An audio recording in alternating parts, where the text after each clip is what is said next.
Little Maid Marian. Amy Ella Blanchard. Published, 1908. Categories: Fiction. Copyright. This work is available for countries where copyright is life plus 70 and in the USA. Chapter 1. A Mustard Seed. The cat and kitten were both eating supper and Marian was watching them.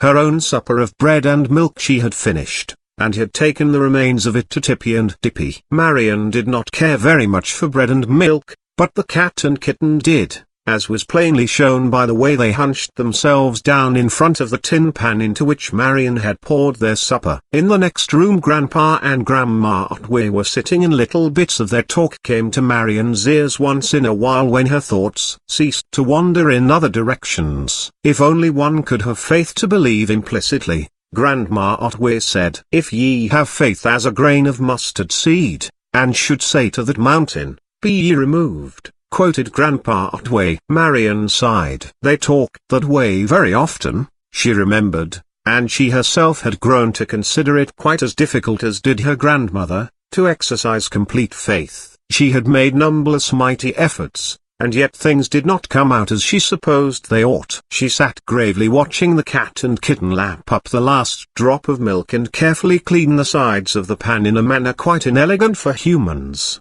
but no doubt entirely a matter of etiquette in cat society. And then went Tippy, having done her duty by the pan, turned her attention to making Dippy tidy. Marian walked slowly away. The sun was setting behind the hills, and touching the tops of the trees along their base. Further away the mountains were very dark against a yellow line of sky. Marian continued her way thoughtfully toward the garden, turned off before she reached the gate and climbed a ladder which leaned against the side of the old brick wall. From the ladder one could reach a long limb of a scraggy apple tree upon which hung early apples nearly ripe. Marian went up the ladder very carefully, taking care not to catch her frock upon a nail or a projecting twig as she crept along the stout limb to settle herself in a crotch of the tree. From this spot she could see the distant sea, pinky purple, and shimmering silver. Marian did not gaze at this, however, but turned her face toward the mountains. She clasped her hands tightly and repeated firmly, be ye removed into the midst of the sea, be ye removed into the midst of the sea. Then she waited, but the mountain did not budge an inch, though the child kept her eyes fixed upon it. Twice, 3 times, she repeated the words, but the mountain remained immovable. I knew it, I just knew it, exclaimed the child when she had made her final effort, and now I want to know how large a mustard seed is. Tomorrow I'll go ask Mrs. Hunt. It was to Mrs. Hunt that she took all such questions, for she hesitated to talk of very personal things to her grandparents. They would ask her such sharp questions, and sometimes would smile in a superior way when they did not say, "Oh, that is not a subject to discuss with children. Run along and play with Tippy." She did not always want to be playing with Tippy when such mighty problems were uppermost. She had many times tested her faith with the mountain, but had always come away humiliated by the thought that her faith must be too weak. Though she brought her test to bear upon the mountain, there was another thing she did not dare to experiment with, though she always intended to do so when the mountain should answer her command to be removed. To be sure, it would not make much difference to her if the mountain should remove into the sea. It probably looked quite as well where it was, and Marian supposed that no one would care to have its place changed. But it made a great and mighty difference to her about this other thing. She had never breathed her ardent wish to anyone, not even to Mrs. Hunt, and now that this fresh test of faith had failed she would have to gather up a new stock before she could try again. The purple and pink and gold were fading, the sea looked grey, the distant mountain was hidden under a cloud when Marian climbed down from her perch to answer her grandmother's call. "Marian, Marian, where are you?" "Coming out of the night air, the dew is falling." Dippy was chasing moths in the garden as Marian took her way toward the house. She watched him leaping up as each soft-winged creature flitted by. When he failed to catch his prize he opened his mouth in a mute meow, and looked at Marian as if asking her to help him. "You mustn't catch moths, Dippy," said Marian. "They might disagree with you." "I should think anyhow, that they would be very dry eating. And besides, it is wicked to destroy innocent little creatures." "Come, you must go in with me. But this was the time of day when Dippy liked specially to prance and jump and scurry after dusky, shadowy, flitting things, so before Marian could pounce upon him, he was off and away like a streak and could not be found. Then Marian went in obediently at her grandmother's second call to spend the rest of her evening sitting soberly by, while her grandmother knitted and her grandfather read his evening paper. She had tidied up her room, fed the cat and kitten, and darned her stockings the next morning before she was free to go to Mrs. Hunt's. Grandpa would go for the mail, and there were no errands to do, except to return a plate to Mrs. Parker. It had come with some spicy cakes for Grandma, and must be taken back promptly. The garden did not attract her just then, for it looked much less mysterious by daylight. There was a fine array of poppies, larkspurs, phlox and snapdragons. The oleander in its green tub was all a-bloom, and there were 6 newly opened buds on the rose bush. Dippy was fast asleep in the sunshine, as if he, too, realized that the garden was not so alluring by morning light. It seemed no time to exercise faith upon the mountain, for a haze covered it, and one could not feel even the near presence of a thing one could not see, so why attempt to address a command to it to be removed? To all intents and purposes it was removed when it was out of sight. Marian thought all this over as she trotted down the village street to Mrs. Hunt's. Hers was one of a line of long low white houses set back among trees. A border gay with nasturtiums, sweet peas, and marigolds flourished each side the front door, but Marian did not pause there. She went around to the kitchen where she knew Mrs. Hunt would be this time of day. There was a strong odor of spices, vinegar and such like filling the air. Mrs. Hunt is making pickles, said Marian to herself. That is why she was gathering cucumbers the last time I was here. I would rather it were cookies or donuts, but I suppose people can't make those every day. True enough, Mrs. Hunt was briskly mixing spices, but she turned with a smile to her little visitor. Well, chickadee, she said, how goes it today? Oh, very well, returned Marian vaguely. Mrs. Hunt, how big is a mustard seed? For answer Mrs. Hunt put her fingers down into a small wooden box, withdrew them, opened Marian's rosy palm, and laid a pinch of seeds upon it. There you are, she said. I wish I could get at all the things I want to see as easy as that. Marian gazed curiously at the little yellow seeds. They're not very big, are they? She said. Not very. Then you wouldn't have to have much faith, Marian went on, following out her thought. Mrs. Hunt laughed. Is that the text that's bothering you? What are you, or who are you, trying to have faith in? Tippy? Has she fooled you again by hiding another batch of kittens? No, Mrs. Hunt. Marian shook her head. It isn't Tippy. She is all right, and so is Dippy. But you know, if you want a thing very much and don't see any way of getting it ever, till you are grown up and won't care about it, why it makes you feel as if she lowered her voice to a whisper and looked intently at her listener, as if either you were very wicked or as if that about the mustard seed, or as if she hesitated, then blurted out hurriedly, as if it weren't true. Why, Marian Notway, of course it must be true, declared Mrs. Hunt. Then I'm very wicked, returned Marian with conviction. Why, you poor innocent, of course you are not. We are all more or less imperfect creatures, I suppose. Well, all is, if I were your grandma, I wouldn't let you bother your head about such things. It is hard enough for the preachers to settle some things for us and themselves. So how do you suppose a baby like you is going to get the gist of it? If you were my grandma, what would you do? Asked Marian, coming to the point. I'd give you interesting story books to read, and see that you had healthy-minded playfellows. You ought to be going to school. You are enough bigger than my Annie was when she first went. This was a point upon which Mrs. Hunt felt very keenly. She thought Mr. and Mrs. Otway had not the proper ideas about bringing up children, and that Marian was too much with older persons. I would send her off to school quick as a wink, she had more than once said to Mrs. Otway, but her remark had been received with only a smile, and one could not follow out an argument when another would not argue. So kind Mrs. Hunt had been able only to air her opinions to Mrs. Perkins and her other neighbors, and once in a while to let Marian know how she felt about her. She had lost a little girl about Marian's age and made a point of being especially good to the old-fashioned child who lived in the brick house at the end of the street. The other houses were all white or grey or brown, built plainly, and were either shingled or clapboarded affairs, so that the brick house was a thing apart and its occupants were usually considered the aristocracy of the place. The older men called Grandpa Otway, Professor,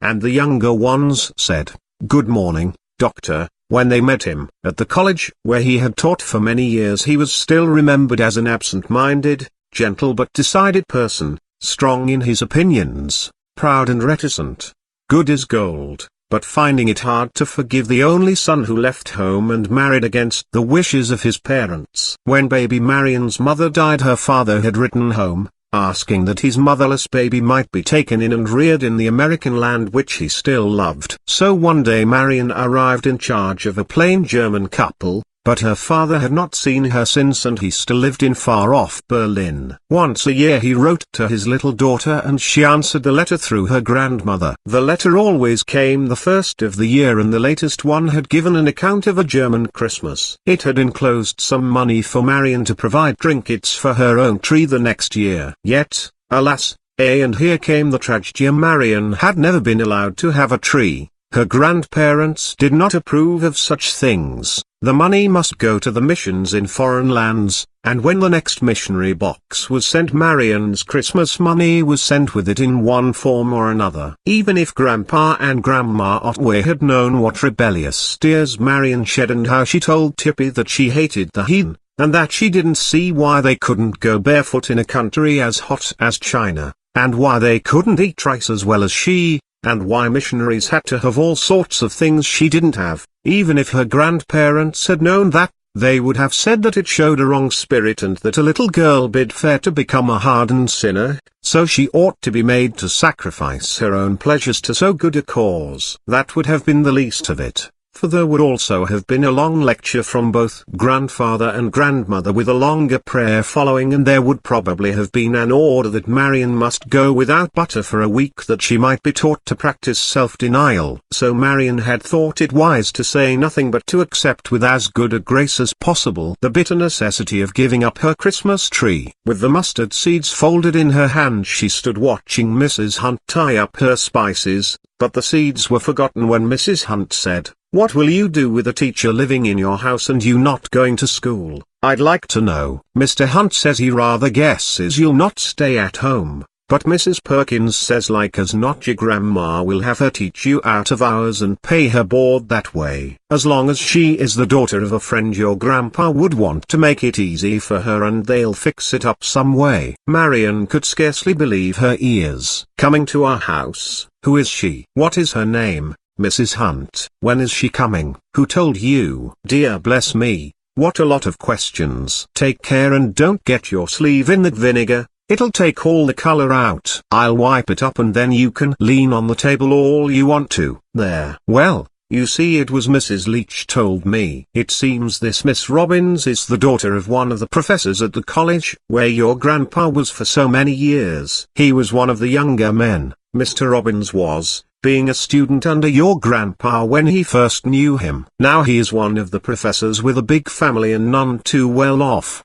So his girl is coming to teach our school and Mr. Robbins asked your grandpa if he wouldn't let her board at his house. She's the eldest, but she hasn't been away from home much because she's had to look after her younger brothers and sisters since her mother died. Professor Robbins feels sort of anxious about her. He is afraid of the wicked wiles of a big city like Greenville. "Why, Mrs. Hunt, it isn't a big city, is it?" said Marian innocently. "Ain't it?" laughed Mrs. Hunt. "At all events he didn't want her cast loose on it, and so he wrote to your grandpa, appealingly, I should say, for it's fixed up that she is to come to the brick house when the fall term begins and that's not far off." "Oh." Marian slipped down from the wooden chair upon which she had seated herself. "I'd better go home and ask about it," she remarked. "I'd much rather have someone beside Grandpa teach me. He uses such terribly long words and talks so long about things I don't understand. Sometimes I can't make out whether I'm very stupid or whether the lessons are extra hard." "I guess you're no more stupid than the usual run of children," said Mrs. Hunt, stirring her pickles, "and I guess you will learn as much about Miss Robbins and her affairs from me as you will at home. But there, go along if you want to. Come in tomorrow, I'll be baking cookies," she called after the child. Marian answered with a nod as she looked back. Between the door and the steps she halted once to open her hand and look for the mustard seeds, but in her interest in Mrs. Hunt's news she had let them fall to the floor and but one clung to her moist fingers. She tasted it and found it strong and biting. "It can't be the bigness," she murmured. "It must mean the hotness and strongness." This view of the matter gave her a better understanding, according to her own ideas, and she was glad she had tasted the small seed. After all, there were pleasant things opening up. What if she could not move mountains? There would be fresh cookies tomorrow, and out of somewhere a beautiful young lady was advancing toward her. Not exactly a playfellow, maybe, but someone much younger than Grandpa and Grandma Otway. Chapter 2. The School Teacher. The brick house had not the cheerful air of Mrs. Hunt's white-boarded, green-shuttered abode. It was set back a few feet from the sidewalk, but a brick wall on each side shut out any glimpse of the flower garden, and the iron railing leading up from the flight of steps gave the place an air unlike the rest of the village houses. Upon the top step Dorothy Robbins stood a few moments before she rang the bell. She cast an upward glance at the windows first. The shutters were all bowed and silence reigned everywhere. She wondered what was behind the brick wall, and if the inmates of the house would look as forbidding and inhospitable as the house itself. She knew the Otways had a little granddaughter and half looked to see the child hanging on the gate or skipping down the path as she approached the house. The doorbell clanged solemnly and presently a sedate, middle-aged woman came to the door. "Is Mrs. Otway at home?" asked Miss Dorothy. "No, ma'am, she ain't," was the reply given most ungraciously. "She's to a missionary society or a temperance meeting or something, and he's gone with her." "Is no one at home?" "I'm here, and Marian's somewhere about, I guess." "Was you calculating to show goods or solicit anything?" "We hain't no call for dressmakers' charts, and we don't want to subscribe to no cookbooks. I'm cookbook enough myself." Dorothy smiled. "Oh, number. I don't make my living that way," she answered cheerfully. "Perhaps I'd better see the little girl, Miss Way," she added after a few moments' thought. "Hepzibah Toothaker is my name," remarked the gaunt woman as she turned away, leaving the young lady standing on the step. Dorothy made a wry face. "Toothaker or some kind of acre I should think," she said to herself. She looked sour enough to be several kinds of ache rolled in one. "I hope the rest of the family are not like that." She did not have to wait long before a little girl came along the dim entry toward her. She was brown-haired, brown-eyed, dark-skinned and rather pale. She wore a plain blue gingham frock, and her hair was tied in two pigtails with a narrow black ribbon. She paused timidly at sight of a stranger, but at Miss Dorothy's smile she came forward eagerly. "Oh, are you," she began. "The new teacher?" interrupted Miss Dorothy. "Yes, dear, I am." "May I come in?" The ogress that guards your castle looked as if she might make a meal of me, and I was afraid to come any further. Marian looked puzzled for a moment, then her face broke into a smile. "Oh, you mean Heppy. She is rather cross sometimes. She was not very polite not to ask you in, but she's in a bad humor today. There were 2 peddlers here this morning and she can't bear peddlers. She thought I was one, and that was why she was so grouchy." "I see." "I will go and ask her to show you to your room," returned Marian. "It is all ready." "Can't you show me?" asked Miss Dorothy with whimsical anxiety in her tones. Marian laughed. She knew that Miss Dorothy was only pretending to be afraid of Heppy, and the pretense made her seem more like a little girl. "Of course I can show you up," she made answer. "Grandma didn't expect you till the late train and she had to go to her missionary society. She's president of the board, you see." "Oh, yes, I quite understand. I didn't suppose, myself, that I could get here till the late train, but I was able to make better connections than I expected and here I am. My trunk will be along after a while." "You are Maid Marian, I know, but I do not see the greenwood, and where are Robin Hood and his merry men?" Then seeing that Marian hadn't a notion of what she meant, she said, "You don't know them, do you? I'll have to tell you sometime, you and the rest of my scholars, for of course you are coming to my school." "Oh, am I?" Marian's face was radiant. "Why, yes, I imagine so." "Don't you go to school?" "I haven't been yet. Grandpa has always taught me at home, you know." "Oh, that's it." Miss Dorothy was taking off her hat, standing before the mirror to puff out her soft ripples of hair. "What a lovely big room this is," she remarked. "I never had such a big room all to myself. We are such a large family that we always have to double up. I don't mean like a jackknife," she added with a little laugh. "I wonder if I shall have to hunt for myself in that big bed. If I do, you will have to come and find me, for I might get hopelessly lost if you didn't." Marian laughed. This merry talk was very delightful. Even Mrs. Hunt was never quite so fascinatingly entertaining. She stood gazing at Miss Dorothy with admiring eyes as she put a few touches to her dress. Surely it would mean great things to have a young lady in the house. Miss Dorothy gave a final survey of the room as she turned from the mirror. "I like it," she said, nodding to Marian, "and when I get down those solemn-looking pictures, hang up my own favorites, put a cheerful cover on the table and a couple of bright sofa pillows on that lounge, and have some plants in that south window, it will be very cozy." "Oh, will you dare?" began Marian and then stopped short. There were probably no lengths to which a teacher might not be allowed to go, even by so particular a person as Grandma Otway. "Why, what is there so very daring about that?" asked Miss Dorothy. "It isn't like walking a tightrope, or shooting Niagara Falls in a canoe." There was a saucy look in her eyes as she spoke, and a dimple came and went as she strove to keep her face grave. "It isn't like that, of course," said Marian feebly. "It will be your own room, and you are a grown-up lady who can do as you please. I suppose it is only children who don't dare to do things like moving pictures and putting flower pots on the windowsills when they are freshly painted." Miss Dorothy's merry laugh rang out. "Oh, you dear, transparent baby. You've spoken volumes in that speech. Now I'm ready to go down. What shall we do?" "My trunk will not be here till after the next train is in. They informed me at the station. I'd like to see the schoolhouse, but perhaps we'd best wait till morning, then it can be shown me officially." "Could we dare to walk in the garden if I promise not to race over the borders and recklessly pull the flowers?" "Does one dare to leave the house to do that?" There was a little mocking look in her eyes as she spoke. "Oh, yes, of course we can go anywhere we like in the garden," returned Marian.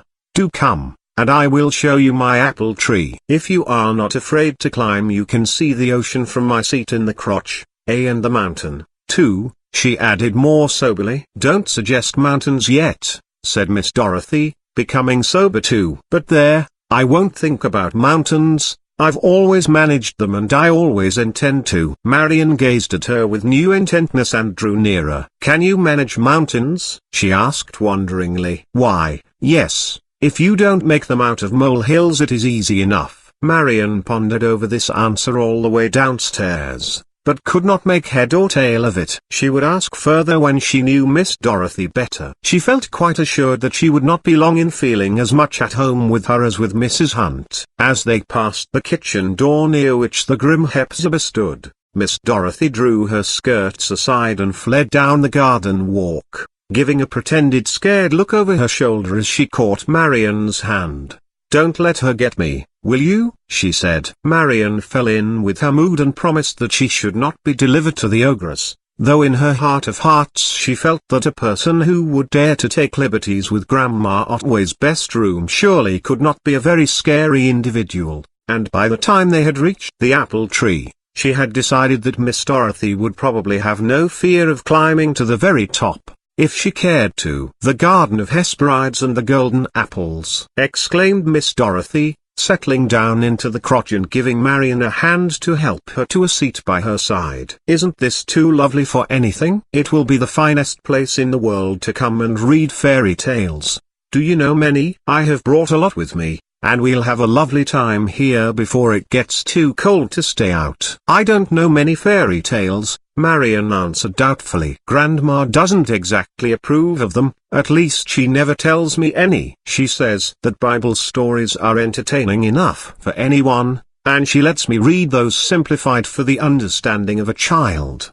She spoke with perfect gravity, though Miss Dorothy turned her head to hide the smile she could not prevent. I suppose, then, said Miss Dorothy, that you have a book of those. Yes, it belonged to Grandpa when he was small, and it is called Tales from the Bible, simplified for the understanding of a child.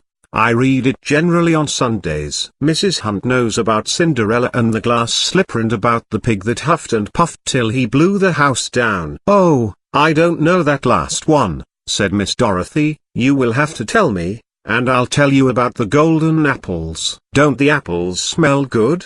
Do we dare have any of them when they are ripe? Oh, yes, we can have 2 a day, one in the morning and one at noon. Grandma says they are laid at night. Goodness me. I believe I have heard that saying before, said Miss Dorothy, mentally determining to carry apples to her room to eat when she felt inclined. Mrs. Otway should not decide such matters for her. She sat with her chin in her hand looking off at the ocean, blue in the distance. Marian, watching her, decided that although the new teacher did not exactly fill her expectations in some respects, in others she far exceeded them. She had very blue eyes that could be merry or soft as her mood was, her hair was wavy and of a light brown color, she was fair of skin, had rather a large mouth and not especially beautiful nose, but she was good to look upon, and the more one looked the more charming one thought her. She was dressed very simply in a grey travelling gown with no jewellery but a silver pin fastening her collar. Her face in repose was serious, and Marian could see that she was not one to be trifled with, in spite of her fun-loving spirit. There are many things I want to know, said Miss Dorothy after a while, but I will wait till I absolutely have to ask questions. If you want to know one thing, returned Marian, I can tell you. If you would like me to tell you when Grandpa and Grandma will be here, I can say in about 5 minutes. She was looking off down the street and Miss Dorothy saw 2 figures approaching. Then we'd better go in, she said. I should not like them to meet me in an apple tree. They might think me very undignified. Marian was rather inclined to think they might, but she glossed over the fact by saying, well, you see, it has been such a long time since they were young, they must forget how it feels. Miss Dorothy smiled and began to climb down the ladder, Marian following. In a few minutes they were walking soberly up the path and reached the front door just as Mr. and Mrs. Otway were there. Miss Robbins has come, announced Marian with a little nod of her head in the direction of the young lady in the background. Responded her grandfather. Then I was right, my dear. He turned to his wife. I said it was probable that she would get the first train. We should have told Hepzibah, or else you should have remained at home. I never remain at home from the quarterly meeting upon any pretext, returned Mrs. Otway firmly. It was a most important one. But Mr. Otway had hastened forward and was holding out his hand in welcome to Miss Dorothy. I am glad to receive my old friend's daughter, he said with a stately bow. This is Miss Yes, Miss Dorothy. I may have met you when you were less of a young lady, but I cannot separate you, as a memory, from your sisters. I think I remember Professor Otway, returned Dorothy, smiling up into the near-sighted eyes which were peering down at her. Mr. Otway was tall, spare, a little stoop-shouldered. His hair was quite grey and grew sparsely around his temples. His face was clean-shaven. Mrs. Otway was below medium height, plump and keen-eyed. She wore an old-fashioned gown and a plain bonnet. Winter or summer she never went out without a small cape over her shoulders. Upon this occasion it was of black silk trimmed with a fold of the same. She looked approvingly at Dorothy's neat frock, but a little disapprovingly at the arrangement of her hair. I am sorry not to have been here to welcome you, she said, but there are certain matters of business which cannot be set aside for uncertainties. I hope Hepzibah or Marian showed you to your room. Marian did, and has been a very kind hostess, returned Miss Dorothy. I am very glad you did not give up an important matter for anything so indefinite as my arrival. You must never let my presence allow of any change in your arrangements, Mrs. Otway. I am exceedingly grateful to you for taking me in, and I should be very uncomfortable if I were to interfere with your usual routine." Mrs. Otway nodded approval. "We shall consider you one of the family,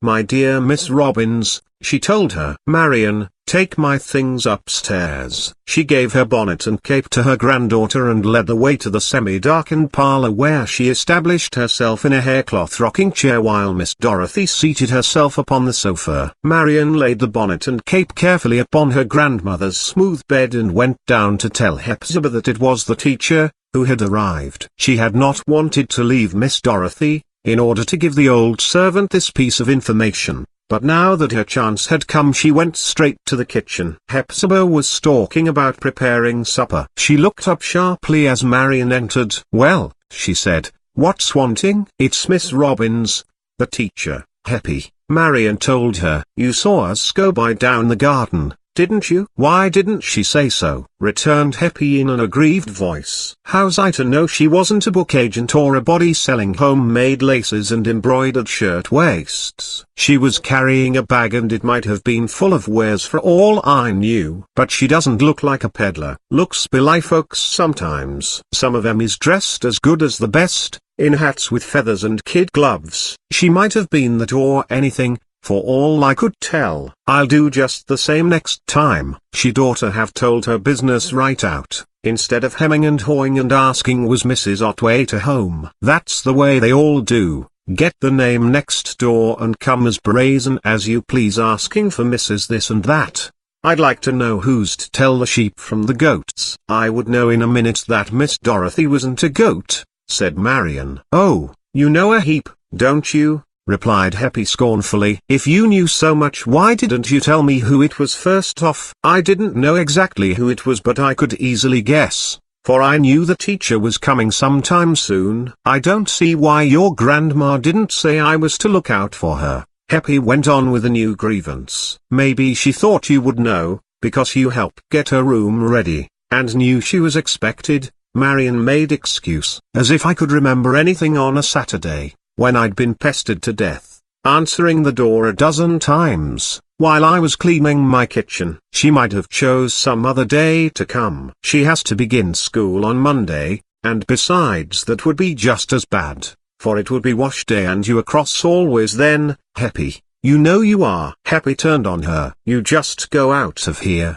she said. "I don't want you round underfoot, pestering me at mealtime nohow. I guess I can get a meal for 4 just as easy as for 3, and I don't need your help neither." At this Marian was fain to depart, seeing that Heppy was in one of her worst moods, when everything was a grievance. It was a pleasant contrast when the little girl was met by Miss Dorothy's smile as she returned to the parlour, so she settled herself by the side of this new friend, folded her hands and let her feet dangle over the edge of the sofa. It was rather a slippery seat, and in time it might be that she would have to wriggle back to a firmer place, but its nearness to Miss Dorothy was its attraction, and she felt well satisfied and entirely secure when the teacher's arm encircled her and drew her closer. "I am to have one new pupil anyhow," said Miss Dorothy, smiling down. "Won't it be nice for us to be going to school together every day, Marian?" "Oh, am I going?" Marian looked from one grandparent to another. Mrs. Otway nodded sedately. "We have concluded that it is best,"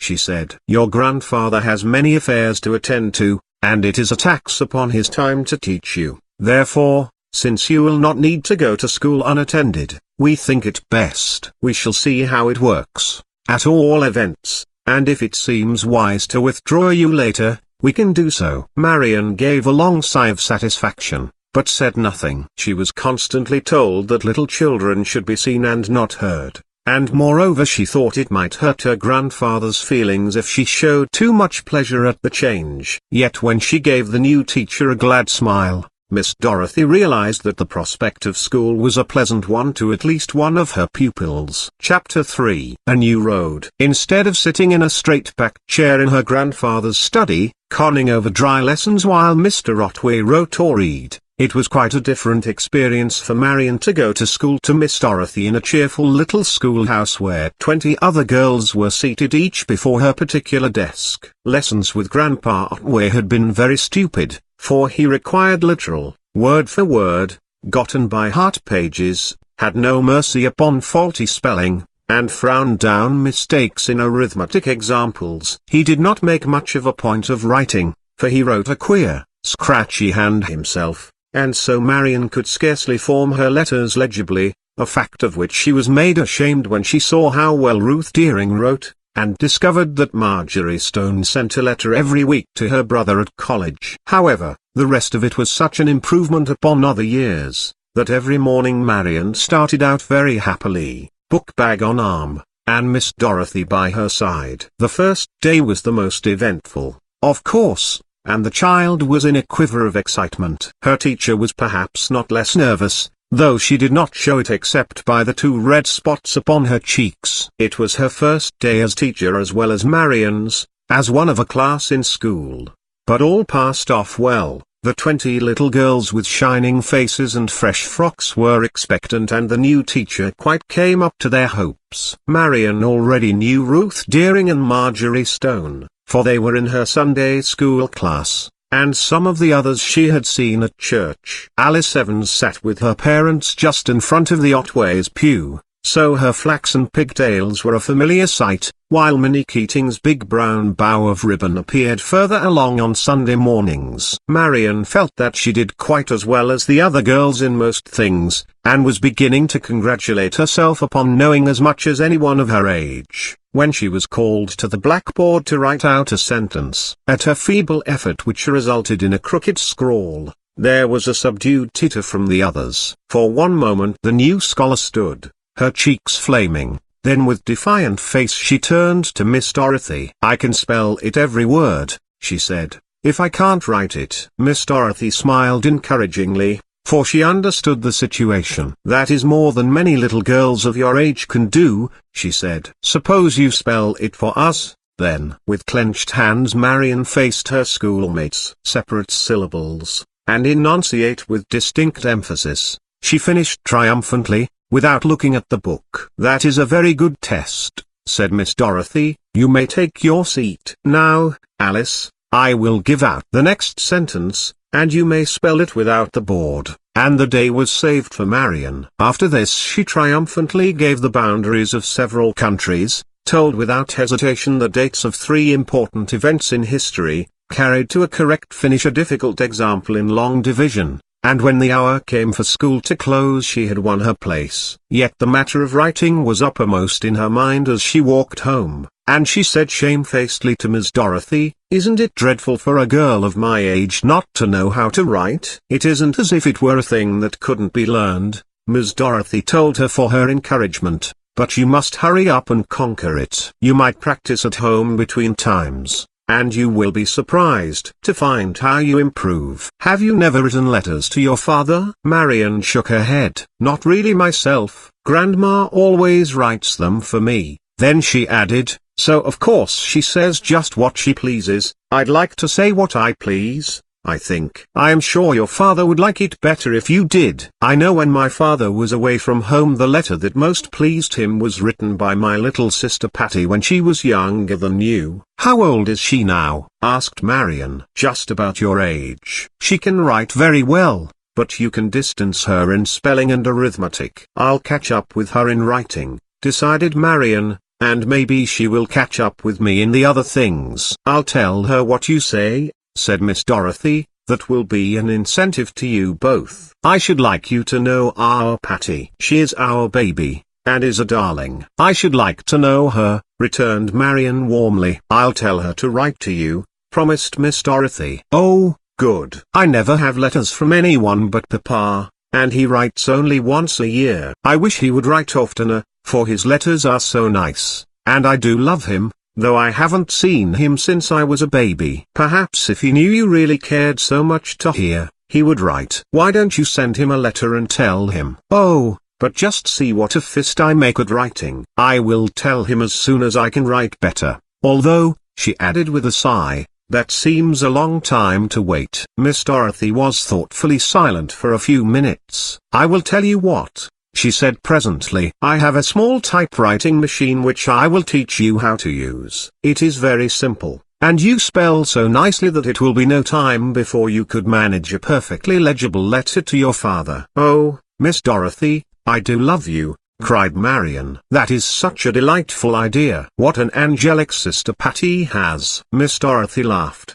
"What a funny little girl you are." "I am glad, however, that you didn't say, 'How awfully nice.' I am afraid that is what Patty would have said, but she hasn't had the advantage of associating with only scholarly people like your grandparents, and so she talks as her brothers and sisters do." "I should think she would be awfully happy to have so many brothers and sisters," remarked Marian. "Oh, dear, see what example does!" exclaimed Miss Dorothy. "You said awfully happy and I never heard you say awfully anything before." "I'll tell you what we'll do. Whenever you hear me saying awfully nice or awfully horrid you tell me, and I'll do the same by you. Is it a bargain?" "Oh, yes, thank you, Miss Dorothy, but I'm afraid I should feel queer to correct you." "I am not perfect, my dear," said Miss Dorothy gravely, "not any more than the rest of humanity. I shouldn't expect you to correct me ordinarily, but this is a habit I want to get out of, and that I do not want you to get into, so we shall be a mutual help, you see, and you will be doing me a favor by reminding me. Then I'll try to do it. How shall I tell you when other people are around?" "It would sound queer if I said, 'Oh, Miss Dorothy, you said awfully.'" "So it would, you little wiseacre. You can touch me on the elbow and then put your finger on your lip, and I will understand, and I will do the same when you say it." Marian was perfectly satisfied at this. "I am so glad you are here," she sighed. "I feel lots more faith growing. I shall soon be very is it faithful I ought to say?" "Well, not exactly in the sense you mean, though really it ought to be that faithful means full of faith. As it means trustworthy and devoted to the performance of duties and things. I think the old meaning when one wanted to say that a person was full of faith was faithful, but the original sense of many words has been lost." "When shall I begin with the typewriter?" asked Marian, changing the subject. "We can begin this afternoon. I have unpacked and oiled it, so it is all ready to use. How soon do you think I can send a letter to Papa?" "If you are industrious and painstaking I should say you could do it in a week." "Oh, that's not long, and he will get it long before Christmas, won't he?" "Yes, indeed. I should think in 10 days or 2 weeks at the furthest." "I should like to send him something for Christmas. I never did send him anything. Don't you think it would be nice to do it?" "I think it would be awfully nice." Marian gave her teacher's arm a gentle shake and put her finger to her lip. Miss Dorothy looked at her a little puzzled, then she understood. "Oh, I said awfully, didn't I? Thank you, dearie, for reminding me. What should you like to send your father?" "I don't know. I'll have to think." "You'll help me to think, won't you?" "Indeed I will. If you want me to." "I should think almost anything you could send would please him, for, after all, it is the thought that counts, not the thing itself." "Oh, but I do think things count, and Miss Dorothy, you won't tell if I ask him not to send me money?" "Not money? I think that it's rather a nice thing to have, for then you can buy whatever you like." "You couldn't if you were I." "Why not?" "Because you won't say anything about it to the Grands." Marian's voice dropped to a whisper. "When Papa sends me money it always goes to the missions. It is my sacrifice. Grandma says, as long as I don't have the money really in my hands, it doesn't so much matter, but it would matter if I had to go without butter or perhaps sweet things, like dessert or cake for a whole month. That is what would happen if I said I would rather have the money myself than let the missionaries have it." "Oh, I suppose it is all right," she added quickly, "and no doubt I am a hardened sinner, but I would like a real Christmas gift." "Did you never have one?" asked Miss Dorothy, with pity and surprise in her voice. "Not a really one, except from Mrs. Hunt. She gave me a sweet little pincushion last year, and a whole bag full of cakes and goodies. I enjoyed them very much."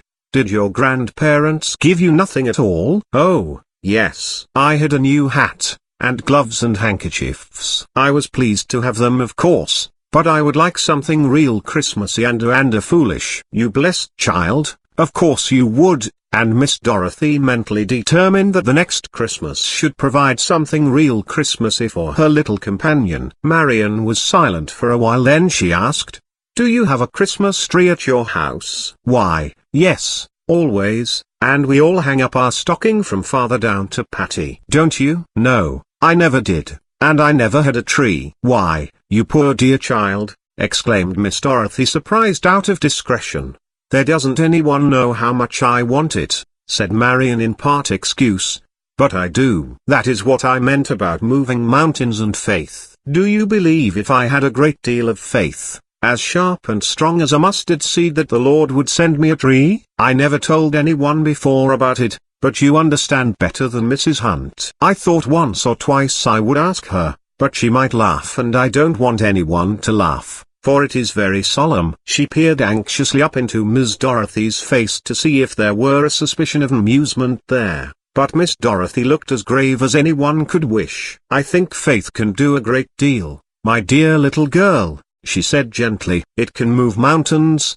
The Bible says. I heard Grandpa and Grandma talking about it, and Mrs. Hunt showed me some mustard seed. I tasted one and it was very strong, so I know now it doesn't mean the bigness but the strongness. Miss Dorothy looked down with a smile. You little theologian, she exclaimed. Then to herself she said, this comes of shutting up a child with staid old people. The dear thing needs a whole lot of frivolity mixed up in her life. Christmas trees and things. She shall have them if I can do any of the mixing. Well, dear, she said aloud, I think we will hold on to all the faith we can muster, and see what will come of it. But you must realize that just sitting still and believing isn't all of it. We must work, too, for the Bible says faith and works, not faith or works. So now you work hard over your writing, and send letters to your father so he will know what his little girl likes and longs for. Then you will be doing your part in that direction, and at the same time put your trust in his love for you, and no doubt something beautiful will come of it all. You can come up to my room as soon as you want to, and we will start the little typewriter. Marian's satisfaction was too deep for words, but she gave her teacher's arm a little squeeze and laid her cheek against it. It was not long before she was tapping at the door of Miss Dorothy's room, but before she began the work she was so eager for, she asked, do you think I ought to ask Grandma's permission? I don't see why you need to, for there is nothing wrong about it, Miss Dorothy replied.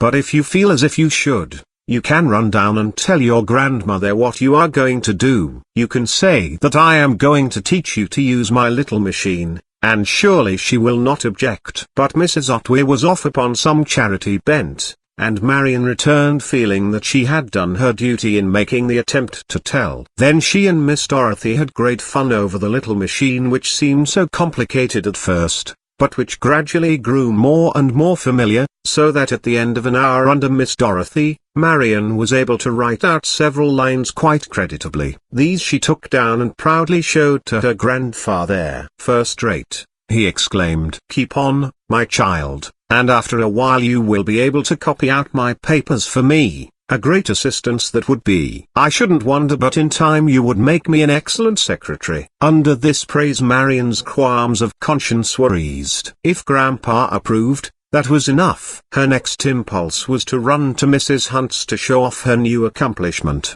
but she decided to wait till she could manage the typewriter entirely alone, so would the credit be greater. She sought out Tippy and Dippy to tell her secret to. They were her confidants always, and today she had almost forgotten them in the novelty of having so sympathetic a friend as Miss Dorothy. It would never do to forsake old and tried comrades, and so Tippy was roused from her nap, and Dippy was captured in the act of catching a grasshopper. Then the two were borne to the end of the garden to a sheltered spot where Marian always had her things. She took the two in her lap. Tippy settled down at once, but Dippy had to have his head rubbed for some minutes before he began to purr contentedly. You see, my dears, began Marian, I am going to have a great deal to do, almost as much as Grandma has with her clubs and societies and meetings. First there is school. I think I like Alice Evans the best of the girls, for she has such pretty hair, but I am not quite sure about it. She was not quite as nice to me at recess as Ruth was,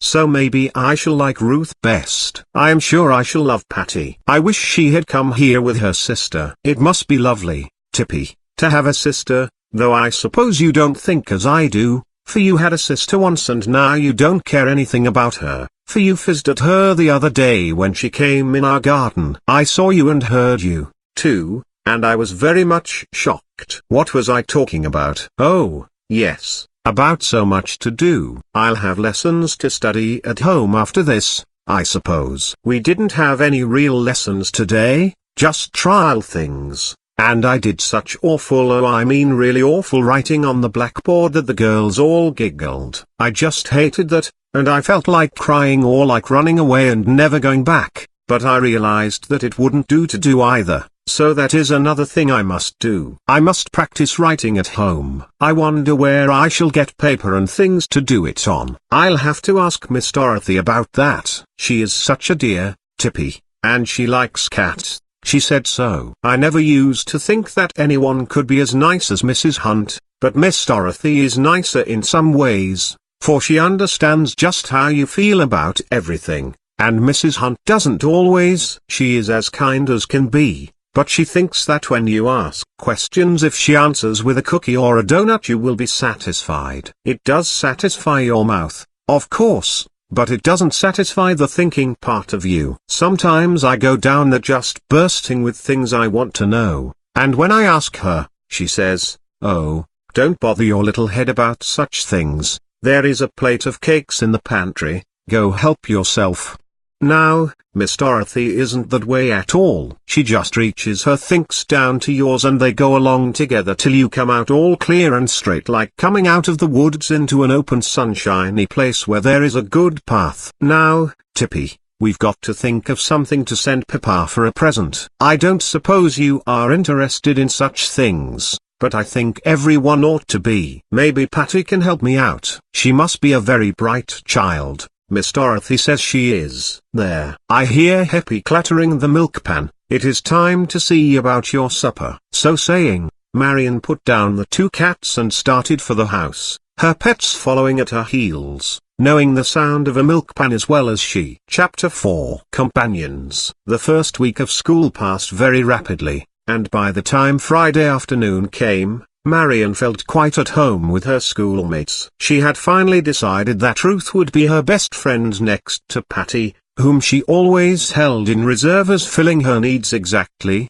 when they should meet. Miss Dorothy had written to her little sister, and Marian was daily expecting a letter herself from Patty, a letter which should mark the beginning of their friendship. She was rather shy of the girls at first, for she had scarcely known childish comrades, and her old-fashioned ideas and mature way of speaking often brought a laugh from the others, but her shyness soon wore off and she quickly acquired a style of speech at which her grandparents sometimes frowned, for it included some bits of slang which had never found their way into the brick house before. It was Miss Dorothy's doing which made the way easier for the little girl, for she argued nobly in behalf of Marian's needing young companions to keep her like a normal child. She even appealed to the family doctor, who promptly sided with her, and maintained that Marian would be better bodily if she lived a more rough-and-tumble life. So, because her grandparents really did care for her, absorbed as they were in their grown-up affairs, Marian was allowed more freedom than ever before and was ready to take advantage of it. Miss Dorothy had gone up to town to do some shopping this first Saturday of the term,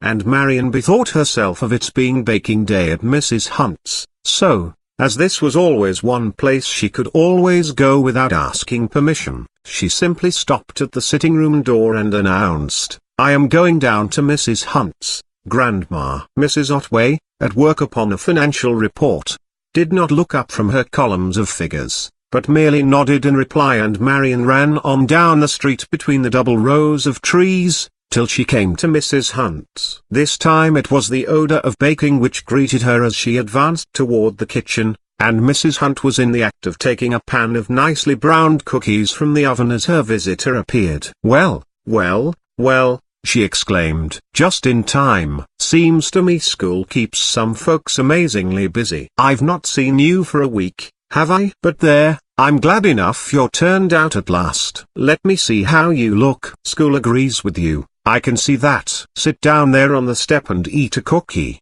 It's warm inside the kitchen with the fire going. Now tell me all about it. How do you like Miss Robbins? I hear she's liable to be as popular as any teacher we've had. How do the grands take to her? Marian and Mrs. Hunt always spoke of Mr. and Mrs. Otway as the grands. They like her, returned Marian between bites of cookie. She's perfectly fine, Mrs. Hunt, and she's got a little sister just my age. Her name's Martha, but they call her Patty, and she's going to write to me, and, oh, Mrs. Hunt, I have a secret to tell you, but you mustn't breathe it. Cross your heart you won't. Cross your heart, repeated Mrs. Hunt. Where did you get that? I never heard you say that before. All the girls say it. Of course they do, and you're getting to be one of the girls, I see. Well, I'm glad of it. And what's the mighty secret? You won't tell? Not I. Mrs. Hunt emphasized her promise by bringing down her cake cutter firmly on the dough she had spread on the board before her. Well, it's this, I'm learning to write on the typewriter, and I'm going to write a letter to Papa myself. Well, I've out a man. Isn't that a trick worth knowing? Won't he be pleased? Do you think he really will? I didn't know, for you see he has written to me only once a year just as he does to Grandpa and Grandma, and I have never been sure that he really cared very much about me. Listen to the child, exclaimed Mrs. Hunt, shaking her head. Who'd have thought she gave it any thought one way or the other? Don't you believe that he doesn't care? I knew Ralph Otway before you were born, and I can tell you that when he gets to knowing that you've thought enough about him to want to write to him, he will write to you often enough. He's got it into his head that you are as well off not hearing from him oftener, and besides he feels that as a lone widower he can't take as good care of you as his mother, a woman, can do, and he's just steeled his heart to endure what he thinks is best for you without thinking of what he would like for himself. Don't you suppose he would 1,000 times rather have you with him than to live off the by himself? No, I didn't think so, replied Marian, with the idea that somehow she had said something she ought not. But, Mrs. Hunt, if he does care, why doesn't he come over and get me? Just as I told you.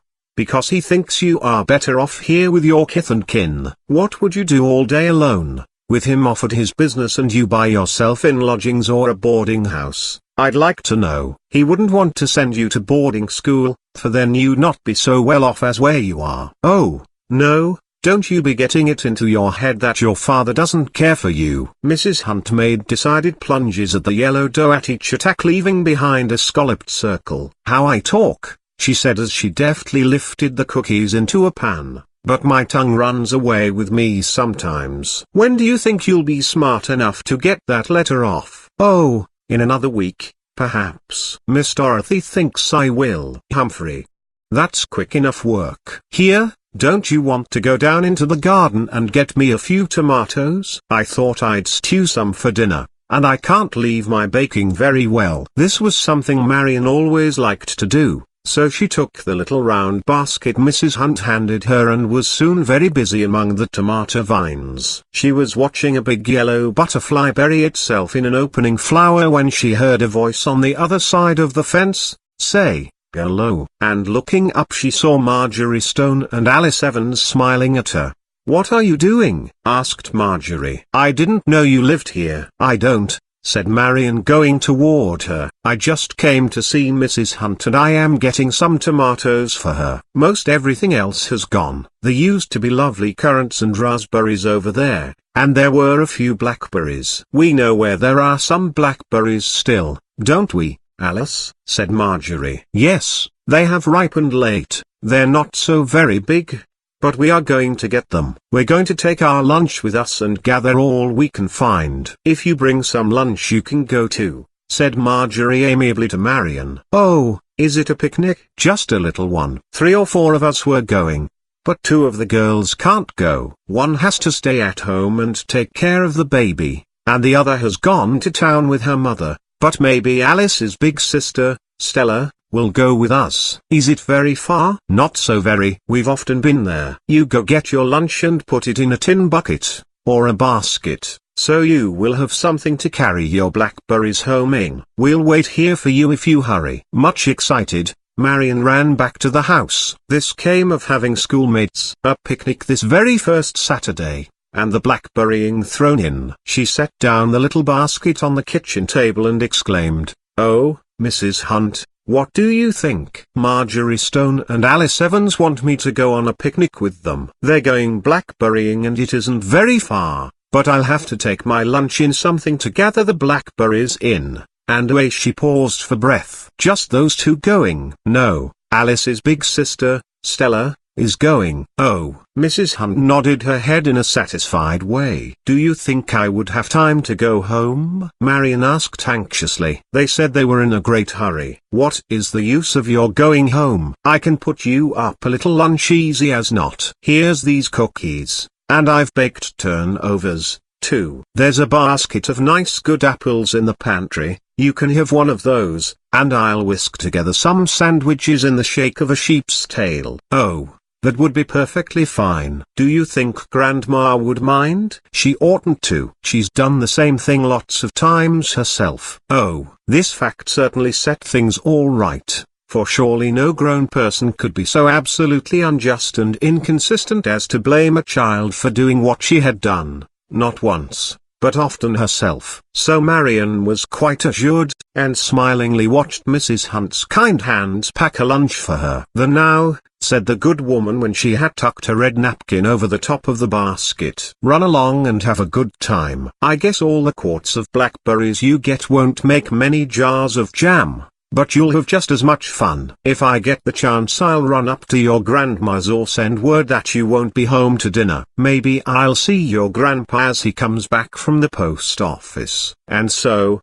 well content, Marian sped forth to join the girls who were waiting. "Are you going?" they asked. "You didn't have to go home, did you?" "No. Mrs. Hunt put up a lunch for me. She is always so very kind." "What have you got?" asked Marjorie eagerly. "3 sandwiches, ham ones, and 6 cookies, 2 turnovers and an apple." Marian enumerated the articles with pride. "I guess that will be enough," said Marjorie condescendingly. "But you will have to cut the turnovers in 2 so they will go around. We haven't any, you know." Marian felt somewhat abashed, and thought that Marjorie was not very polite. She would not have inquired into the contents of their lunch baskets for the world. However, she trotted along very contentedly till they reached Alice's home where Stella was to join them. "I found some crackers and cheese, and there are 2 slices of bread and jam," announced this older girl as she came out. "I think perhaps we can find an apple tree along the way.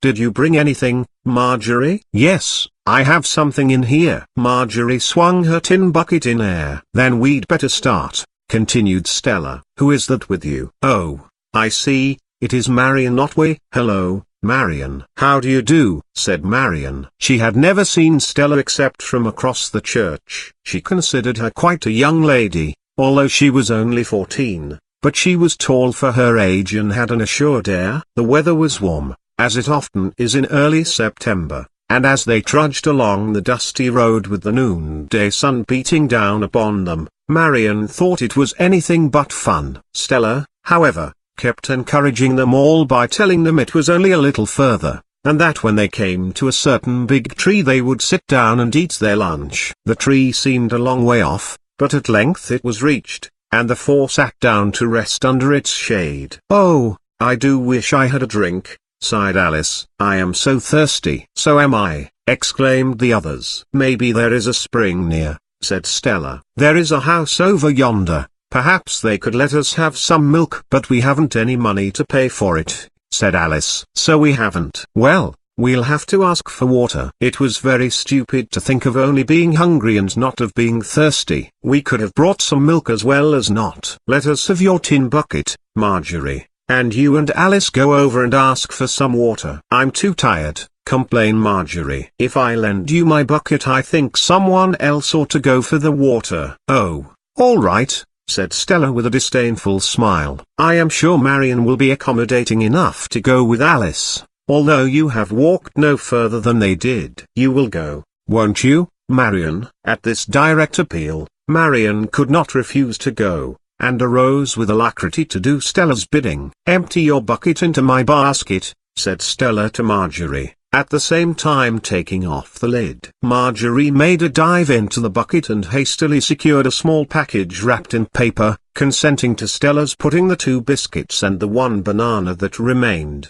into her basket. "Don't begin to eat till we come back," called Alice as she and Marian started off. "We won't," promised her sister. The way through the open field was quite as hot, if not as dusty as the road, and Marian agreed with Alice that it was harder to walk through the stubble than the dust, so they were glad enough to reach the shade of the trees surrounding the little farmhouse. A woman was scouring tins on the back porch. "Could we have some water from your pump?" asked Alice timidly. The woman looked up. "Why, yes, and welcome. Where did you drop from? I ain't seen any carriage come up the road." "We walked from Greenville," Alice told her. "All the way this warm day? Well, I should think you would want water." "You two didn't come by yourselves, did you?" "No, my sister and another girl are over there by that big chestnut tree." "Lance.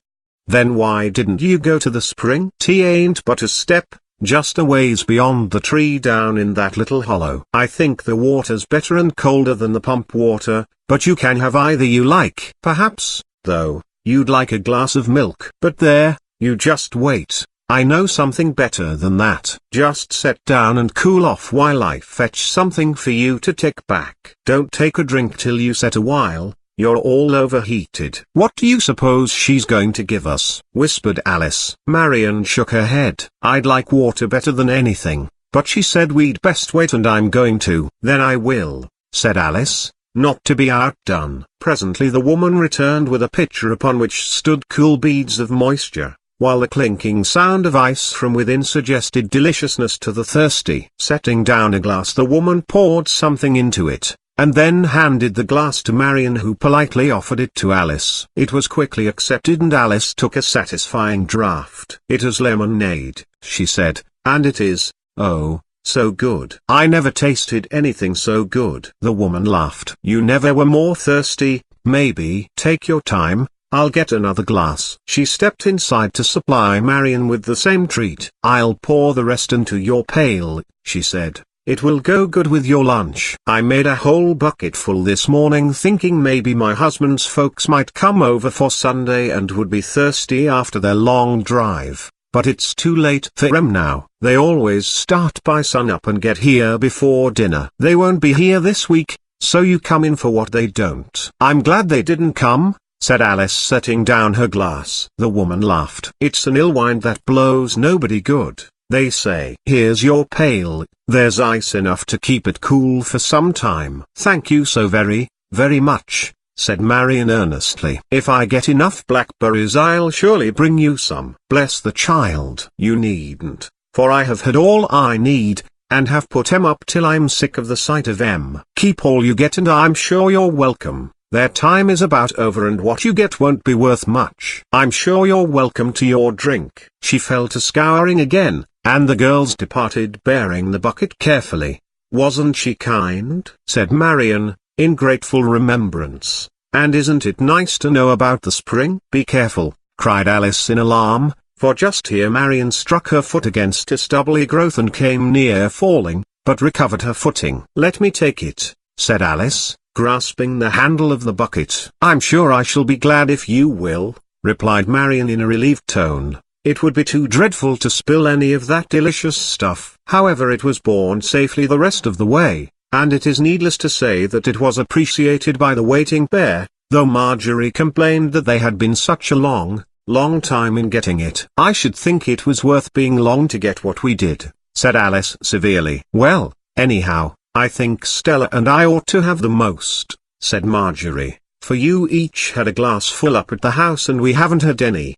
That was to pay us for going, wasn't it?" And Alice appealed to her sister. "Certainly it was," returned Stella. "If you couldn't have that much after you're doing the errand I should think it was a pity." Then they fell to eating their lunch, although the division of this did not turn out as Marjorie intended, for Stella declared it was only fair that each should eat what she brought for herself, and maintained that Marjorie's biscuits and banana must be her share. Marian protested, however, for she felt that she had the lion's share, and that she would be uncomfortable if she ate her good things without giving so much as a taste to the others. At last it was decided that each child should contribute to the general supply one article from her lunch, so a turnover went from Marian's basket, a biscuit from Marjorie's pail, while Alice and Stella contributed some crackers and cheese and a slice of their bread and jam. No one caring for Marjorie's biscuit, it was left untouched while its owner fell upon the turnover without a question. Marian chose the crackers and cheese, but insisted upon exchanging some of her cookies for the slice of bread and jam, and later gave Alice half her apple. The lemonade was quaffed to the last drop, and then Marjorie volunteered to go to the spring for water. She was gone some time, and as they all started forth to find the blackberry patch, Alice whispered to Marian, "She had candy in that package. That's why she wanted to go to the spring alone. I saw her take out the candy and eat it." Then Marian began to realize that her eyes were being opened to other than pleasant things in that outside world of companionship. Chapter 5. Blackberries. Fortunately the blackberry patch was not much further on, and after being refreshed by their luncheon the children did not mind crossing a field and climbing a fence or two. But what a thicket it was! Such thorns and briars as Marian had never imagined. There was a story in verse, in one of the books which had belonged to her grandmother when she was a little girl. This story was about Feb, the blackberry girl, and it was one in which Marian delighted, but never before had she realized to the full extent Feb's trials, yet, like her, she scratched her face and tore her hair, but still did not complain, and furthermore, like Feb, when she came to a promising bush, she picked with all her might, and really had a creditable amount to show when Stella said time was up. But alas, she had other things to show besides blackberries and scratches, for she had worn a frock of light material, and by the time they were ready to leave the thicket, it was in slits and tears all over. Marian had been so excited over her novel employment that she had not seen what damage the briars were doing till Marjorie laughed out, "Oh, what a ragbag you are!" Then Marian looked down at the fringe of muslin which hung from her waist, at the stained waist itself, from which the trimming fell in festoons, and she was aghast. "Oh, what shall I do?" she breathed helplessly. "You certainly do look a sight," said Stella, none too comfortingly, "but I wouldn't mind my clothes so much as my hands. Just see how they are all scratched up, and your face isn't much better." "You were too reckless. You ought not to have plunged in so far that you got caught in the worst of the brambles. We didn't any of us plunge around so as to get all mixed up that way." "I know," returned Marian meekly. "I got too excited." "I should think you did." "I can't go into town this way," said Marian miserably. "I look like a beggar girl." "Anybody could see that you had been picking blackberries," said Alice consolingly. "But with such a looking frock they will laugh at me," said Marian tearfully. "Oh, dear, I wish I had worn something that didn't tear, as the rest of us did," remarked Marjorie complacently. "If you had only been careful and had kept on the edge of the thicket," Stella said. Then seeing how distressed Marian really was, she went on, "You might take off your frock. I really think you would look better without than with it." "Oh!" Marian's cheeks flamed. To appear before the world half-dressed was not to be thought of. Stella looked her over critically. The frock she wore was a white muslin spotted with pink, too frail a garment for such an expedition. "The waist isn't so terrible," said Alice examining it. "If we had some pins we could fasten the trimming on so it wouldn't show the tears much." "Take off your frock, Marian," decided Stella. "I know what we can do." Marian obeyed the assured voice, and presently Stella was tearing the ragged skirt from the waist, afterward pinning the trimming of the waist in place. "Now come here," she said to Marian. "What are you going to do?" the others asked in chorus. "I am going to match your petticoat to your waist," said Stella, addressing Marian. "I will dot it with pink, and it will never be observed. You can wear the waist as it is, and have a skirt to match." "What are you going to spot it with?" asked Alice curiously. "You'll see," answered her sister, taking a blackberry from her basket and squeezing a little of the juice on Marian's petticoat. "It isn't exactly the color, but it is near enough, and will never be noticed unless you were very near. Now stand quite still, Marian. The little girl obeyed, and after some time Stella finished her work. "There," she exclaimed with her head to one side to notice the effect. "That is not bad at all. Walk off, Marian, and let me see. The spots aren't quite even, but then, as Mrs. Hunt says, they will never be seen on a galloping horse." "I am sure they look very well," remarked Alice admiringly, "and I think you were very clever to think of it." Stella and Marian, though still a little shamefaced, felt more at ease. "We'd better start back," said Stella, "for the afternoons are not so very long now, and we have quite a distance to go. If we didn't have blackberries in the 2 buckets, we might get some of that nice cold water from the spring and carry it with us,"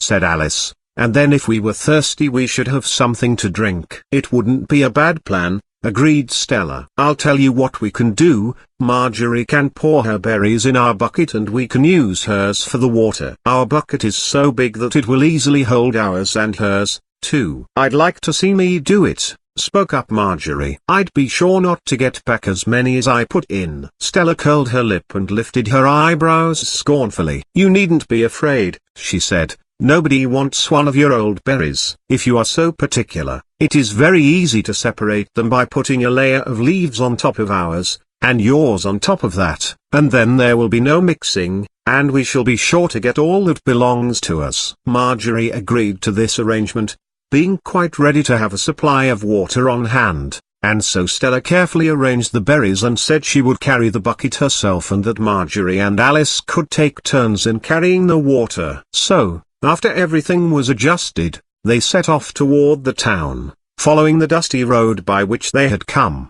The way home did not seem as long as the morning's walk, and not a great deal of time had passed when the spires of the village churches appeared in the distance. Then they reached the outlying houses, and finally the main street. "I'd just kite up the back way if I were you," said Stella to Marian. "It is a little bit shorter and you won't be likely to meet so many people." "Goodbye. We turn off here, you know." "I hope you won't get a scolding." The fear of this, or worse, had been in Marian's heart all along, though she had not mentioned it, and as she stole in the back gate and up the garden walk she hoped she would meet neither her grandmother nor Heppy. The little bucket of blackberries no longer seemed worthwhile, and she set it down near the apple tree, ran in the side door, past her grandfather's study, and on upstairs, hoping she could get by the sitting room without being seen. But her hopes were in vain, for on the landing appeared her grandmother. "Is that you, Marian?" she asked. "Where have you been all day? Come in here and give an account of yourself." For a second it was in Marian's thought to say that her nose was bleeding and to make her escape to her room, change her frock and then reappear, but she knew it was only putting off the evil day, for the frock's condition would be discovered sooner or later, and then she was a truthful child, and could not have brought herself to make a false excuse, even though the outcome might have been better for her. So she entered the sitting room timidly and stood with drooping head before her grandmother. "Where have you been all day?" repeated her grandmother. "Oh, didn't Mrs. Hunt tell you?" said Marian in a weak voice. "She said she would." "I've been blackberrying." "With whom?" "Some of the girls." "Who gave you permission?" Why, Mrs. Hunt didn't think you would mind." And blackberrying." "I should think so," exclaimed Mrs. Otway. "What a sight you are, all stained and scratched up." "Go, wash your face and hands." "I did try to get it off at the spring," returned Marian more cheerfully, hoping she was to be let off rather easily after all. But she had not reached the door before her grandmother called her back. "What in the world have you done to your frock?" she asked, examining her costume in surprise. "It got torn so and I was so ragged that Stella tore off the skirt," said Marian in faint explanation, and as she went on, she thought she would try to make my petticoat look like a frock. "The spots are blackberry juice, they aren't quite the same color, but we all thought they looked pretty well, better than slits and snags." "Then you have ruined not only your frock but your petticoat. Go to your room and do not come out till I tell you." "I will speak to your grandfather and we will see what is to be done about this," said her grandmother in such a severe tone that Marian felt like the worst of criminals and crept to her room in dread distress. She had not often been seriously punished, but those few times stood out very clearly just now. Once she had been compelled to receive 10 sharp strokes from a ruler on her outstretched hand. At another time she had been shut up in a dark closet, and again she had been tied in a chair for some hours. Any of these was bad enough. The first was soonest over, but was the most humiliating. The second was terrifying and nerve-wracking, while the third tediously long and hard to bear. For some time the child sat tremblingly listening for her grandmother's footsteps, but evidently Mrs. Otway did not intend to use undue haste in the matter. After a while the whistle of the evening train announced that those who had gone up to the city for a day's shopping were now returning, and not long after Miss Dorothy's door opened and Marian could hear the teacher singing softly to herself in the next room. A new humiliation filled the child's breast. They would tell Miss Dorothy, and she would think of her little friend as someone desperately wicked, too wicked, no doubt, to associate with Patty. The tears stood in Marian's eyes at this possibility. It was very, very wrong, of course, to go off without asking leave. And it was worse to spoil her clothes. She well knew her grandmother's views upon this subject, and that of all things she disapproved of wastefulness. She would say that the clothes might have done good to the poor, they might have been sent in a missionary box to some needy child, and it was wicked and selfish to deprive the poor of something that could be of use. Oh, yes, Marian knew very well all about the probable lecture in store for her. She sat dolefully, with clasped hands and tearful eyes. But presently a happier thought came to her. She would tell Miss Dorothy before her grandmother had a chance to do so, and perhaps Miss Dorothy would understand that she had not meant to do wrong in the first place, and that what came after was carelessness and not willful wickedness. She had been ordered not to leave her room, and this she need not do to carry out her plan. So she softly crossed the floor and timidly knocked at the door between Miss Dorothy's room and her own. It was opened in a moment by her friend, who viewed the forlorn little figure first with a smile, and then with anxious interest. "Why, my dearie," she exclaimed, "what is the matter? Come into my room and tell me what is wrong." "I can't come in," said Marian in a low tone, "for I mustn't leave my room till Grandma bids me." "But you can come in mine, can't you?" she added wistfully. "To be sure I can." And suiting the action to the word, Miss Dorothy entered and sat down by the window, drawing Marian to her side and saying, "Now tell me all about it." Marian poured forth her doleful tale, beginning with the visit to Mrs. Hunt and ending with the interview with her grandmother. She wouldn't have minded so much except for the frock and petticoat, she said in conclusion, but when she found out about those, I could see that she was very, very much put out. "That was the worst part of it." "Of course," said Miss Dorothy. "Of course you told her how sorry you were, and that you were so excited over getting the biggest berries that you forgot about the briars." "You are not the only one who has done that," she added with a half smile. "You never had been blackberrying before, had you?" "No, Miss Dorothy, and it was very exciting. We really had a lovely time, only the walk was rather a hot one. Mrs. Hunt was so good, she gave me such a fine lunch. She didn't think Grandma would mind, for she said she often used to go blackberrying when she was a little girl." "She said that, did she?" "Yes, Miss Dorothy. I ought to return the basket, but I can't go now, and I left the berries down under the apple tree. I will go out and bring them in. And I was thinking of going to Mrs. Hunt's to make a call. I may as well go this evening, and then I can return the basket for you. Mr. Hunt is one of our trustees, you know, and I want to see him on a little matter about the school." "Oh, thank you, Miss Dorothy. I know she uses that little basket for all sorts of things, and she might want it." "She shall have it," said Miss Dorothy. "Well, dear, I hope your grandmother will not be very hard on you. The only point I can see that needs blame, is your wearing that flimsy delicate frock. But as you had never been blackberrying before, you couldn't know the unkindness of briars. There wasn't time to change the frock." "Yes, I know. And you won't think I am very, very wicked, even if they punish me. You will let Patty be friends with me." "I understand all about it, my dearie. and it shall not make the slightest difference so far as Patty is concerned. I only wish I could take your punishment for you." At this extreme kindness, Marian flung herself upon the floor at Miss Dorothy's feet and sobbed aloud, "You ass, oh dear. You ass, oh dear." Miss Dorothy lifted her to her lap, smoothed back her hair and kissed her flushed cheeks. "Cheer up, dear," she said. "One need not be unhappy forever, and I hope this will soon be all over. Now, I must go down and get those berries, or it will be too dark to find them. Don't cry any more." And with a smile Miss Dorothy left her. It was quite dark when Mrs. Otway at last appeared. "I have talked it over with your grandfather," she began without preface, "and we have decided to punish you by having you wear to school all next week the costume you came home in. That is all we shall do. It will teach you to be more careful next time. You may come down to supper now." And Marian meekly followed. The blackberries were on the table, but Marian could not touch them. The horror of appearing before her schoolmates in the spotted petticoat filled her with dismay, and although her grandmother felt that she had been really very lenient, no punishment she could have devised would have been more humiliating to the little girl. She had always been a very dainty child,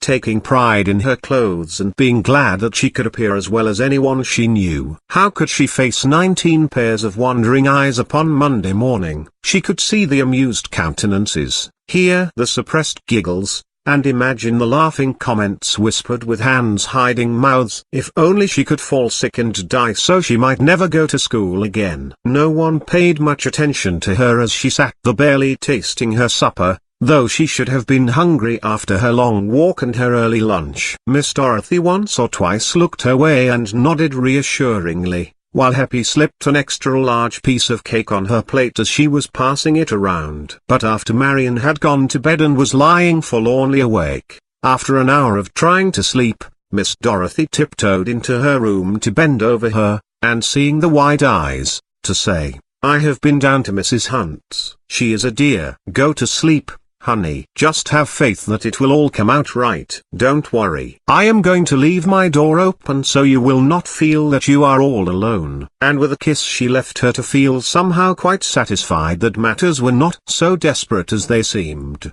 and that Monday's trial might in some way be set aside if she had faith. Chapter 6. The White Apron. But Monday morning came and there seemed no prospect of any change in Mrs. Otway's decision. She came herself to see that Marian was clad in the costume of disgrace, and she was sternly sent out with the order not to be late. But lest she should shame Miss Dorothy, the child lingered out of sight around the corner till her teacher should have passed by, and then she ventured down the street by herself. No one imagined the agony each step cost her, nor how she avoided any familiar face, crossing and recrossing as she saw an acquaintance in the distance. She was even about to pass Mrs. Hunt's gate without looking up when someone called her. "Marian, Marian," came Mrs. Hunt's pleasant voice. "Stop a minute, chickadee." The first impulse was to run on, but that meant reaching the schoolhouse so much the sooner, so the child hesitated and presently was captured by Mrs. Hunt, who bore down upon her as one not to be denied. "I've been watching for you," she said. "Come right along in. You have plenty of time. I have something to say to you." "There, never mind. I know the whole story and I ought to have all the blame, for it was myself that urged you to go." "Now your grandma never said you were not to cover up that ridiculous petticoat, did she?" "She said you were to wear it, I know, and wear it you must, of course. Now, look here. I have an apron that was my little Angel Annie's. It's a real pretty one, and it is made so it will cover you all up. I hunted it out this morning early. Put your arms in the sleeves. That's it. Just as I thought. It covers you well up and hides all the spots, doesn't it? It is a little yellow from lying, but no matter, it is clean and smooth. I've 2 or 3 more the same pattern. I always liked 'em with those little frills on the shoulders. Now, never mind. I know just what you're going to say, but you needn't. I'm taking all the responsibility of this. Just you go along to school and feel as happy as you can. I'm going to see your grandmother before you get home, and I'll make it all right with her, so you are not to bother yourself one little mite. Now trot along, and hurry a little, or you might be a wee bit late. You can wear the apron home. You look real nice in it." Marian started forth as she was bidden, and then, overwhelmed by her sense of relief, she raced back to throw her arms around her good friend's neck and say, "Oh, you are so good. I do love you, I do. What should I do without you and Miss Dorothy?" "Bless her heart," murmured Mrs. Hunt, giving her a hearty hug. She stood in the doorway, looking after her till she was out of sight. "I never expected to be so happy in seeing another child wear anything of my Annie's," she murmured, wiping her eyes as she entered the house. The girls were trooping into the schoolroom from the playground when Marian reached the spot, and Miss Dorothy was already at her desk. She looked across and gave Marian a bright smile and an understanding nod as she came in, as much as to say, "What did I tell you? Hasn't it all come out right?" As hers was not the only apron worn, Marian did not feel at all oddly dressed, and her relief was so great that she smiled every time anyone looked at her. Alice sought her out at recess and asked eagerly, "Was your grandmother awfully mad?" "She didn't like it," returned Marian evasively. "What did she do?" "She didn't do anything. She sent me to my room." "Was that all?" "Well, I'm glad you came off so easily," said Alice. "We all know how particular your grandmother is, and we were afraid she would do something awfully severe." Then Ruth came up and Marian went off with her to eat luncheon, so no more was said on the subject. "Mrs. Hunt told me I could wear it home," said Marian to herself, as she went up street from school. She was alone, for Miss Dorothy had been detained and had told her not to wait. Marian paused at Mrs. Hunt's gate to see if she were there to give her further encouragement, for as she was nearing home, the child felt her spirits oozing. What would her grandmother say? She remembered, however, that Mrs. Hunt had charged her not to worry, so, finding all silent and deserted at her friend's house, she plucked up courage, believing that Mrs. Hunt had not failed her, and that she was probably at that very moment, closeted with her grandmother. She was not disappointed, for as she entered the sitting room she saw the two having a lively chat. "Here comes the child," cried Mrs. Hunt cheerily. "We were just talking over old times, Marian. I was reminding your grandmother of the time we all went nutting to Jones's lot, and she fell into a mud hole and was plastered to her ears. She had to sit in the sun till she dried off, and then I took her home. My mother rigged her up in some of my clothes, and she went home with her heart in her mouth." Marian smiled. She understood the method Mrs. Hunt was taking to smooth matters over for herself. Another time, Mrs. Hunt turned to the other lady. "Do you remember, Maria, when we all went to Perryman's Beach and waded in the water? You'd had a cold or something, and were afraid your mother would find out you'd gone with us. She did find out, I remember, because you didn't dry your feet well, and your bed was full of sand the next morning." Dear me, that was a good while ago, wasn't it?" Mrs. Otway was smiling with a faraway look in her eyes. "I remember," she said. "You can't put old heads on young shoulders," went on Mrs. Hunt, "and if our mothers had looked ahead and had seen what sober old matrons we would become, I guess they wouldn't have worried as much as they did over our little pranks." Marian edged up to her good friend who put her arm around her. Mrs. Otway turned her eyes upon her granddaughter. "Where did you get that apron, Marian?" asked Mrs. Otway, a change coming over her face. "I lent it to her," Mrs. Hunt spoke up. "It was my Annie's and I wasn't going to have Ralph Otway's daughter disgraced by going through the streets in a petticoat. I'm too fond of him and of her, too. I remember once how I made my Annie wear a purple frock she despised. It was the very week before she died." Mrs. Hunt's voice dropped. "And you can believe, Maria Otway, that if I had it to do over again, the purple frock would have gone in the fire before she should ever have worn it. Poor little darling, the girls made fun of it because it was so ugly and old womanish. I could have spared her feelings and I didn't. I have that purple frock now," she went on. "I kept it to remind me not to hurt the feelings of one of his little ones when there was no need to." The tears were running down Mrs. Hunt's cheeks by now, but she went on, "You can think as you choose, but I have said my say. I don't think you would ever hurt anyone's feelings if you could help it, Selim," said Mrs. Otway, melted by the childless woman's tears. Then turning to Marian, "Run along now, Marian," she said. "Shall I take off the apron?" "No, You needn't. And that was all there was of it. But the next morning before breakfast said Mrs. Otway outside Marian's door, "You may put on your blue gingham for school, Marian." So did Mrs. Hunt triumph, and so did Miss Dorothy laugh in her sleeve when she saw Marian appear in the clean blue frock. It was after school, when she and Marian were coming home together, that she confessed to having had something to do with bringing about this pleasant state of things. "I went down to Mrs. Hunt's and told her all about it," she said,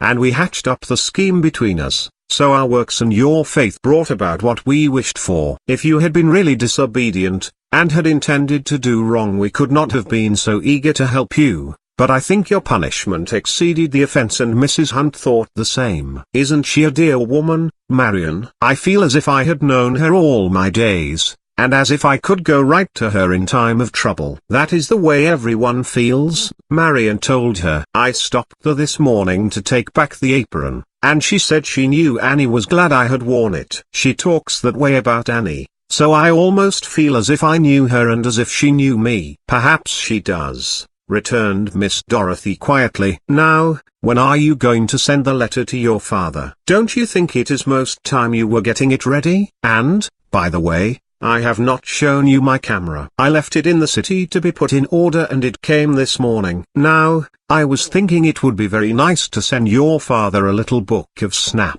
pictures of his small daughter. I will take them, and can develop and print them myself. I have some grey paper that we can cut into sheets to be folded the proper size to mount the pictures upon, and it will make a very nice present. Don't you think so?" "Oh, Miss Dorothy." Marian's face showed her delight. "I think that is the very loveliest idea that anyone ever thought of. I think you have an angelic mind for thinking of things." Miss Dorothy laughed. "I am so glad you are pleased with the idea. My plan is not to take the pictures all at once, but as I happen to catch you in a characteristic position, or an artistic one. For instance, one can be taken at school at your desk, or the blackboard, another in the garden, another in the sitting room with your grandparents, another with Tippy and Dippy." "More and more lovely," cried Marian. "Then he will feel almost as if he were here seeing me every day, and will get acquainted with me so much better in that way. I don't feel as if my father and I were very well acquainted." "You poor little pet, of course you don't. But once you begin sending letters back and forth it will be quite different." "Yes, I think so, too." "Miss Dorothy, do you suppose my father will ever come home?" "I don't know why he shouldn't." "I do. It is because Grandpa will not ask him to." "I think Grandma would like to, but Grandpa won't let her. That is what I think, and I believe Mrs. Hunt thinks so, too." Miss Dorothy was silent for a moment, then she said, "Perhaps we'd better not talk about it, dear, for I don't know the circumstances, and I might not judge correctly. But if it is right that he should come, I think your writing to him will be the surest way of bringing it about the sooner." "Shall we write the letter this afternoon?" "Oh, please." "Then come to my room in about an hour and we'll try it." Marian was promptly on hand when the hour arrived, and seated herself in a great twitter before the machine. She began bravely enough, "My dear father," and then she paused,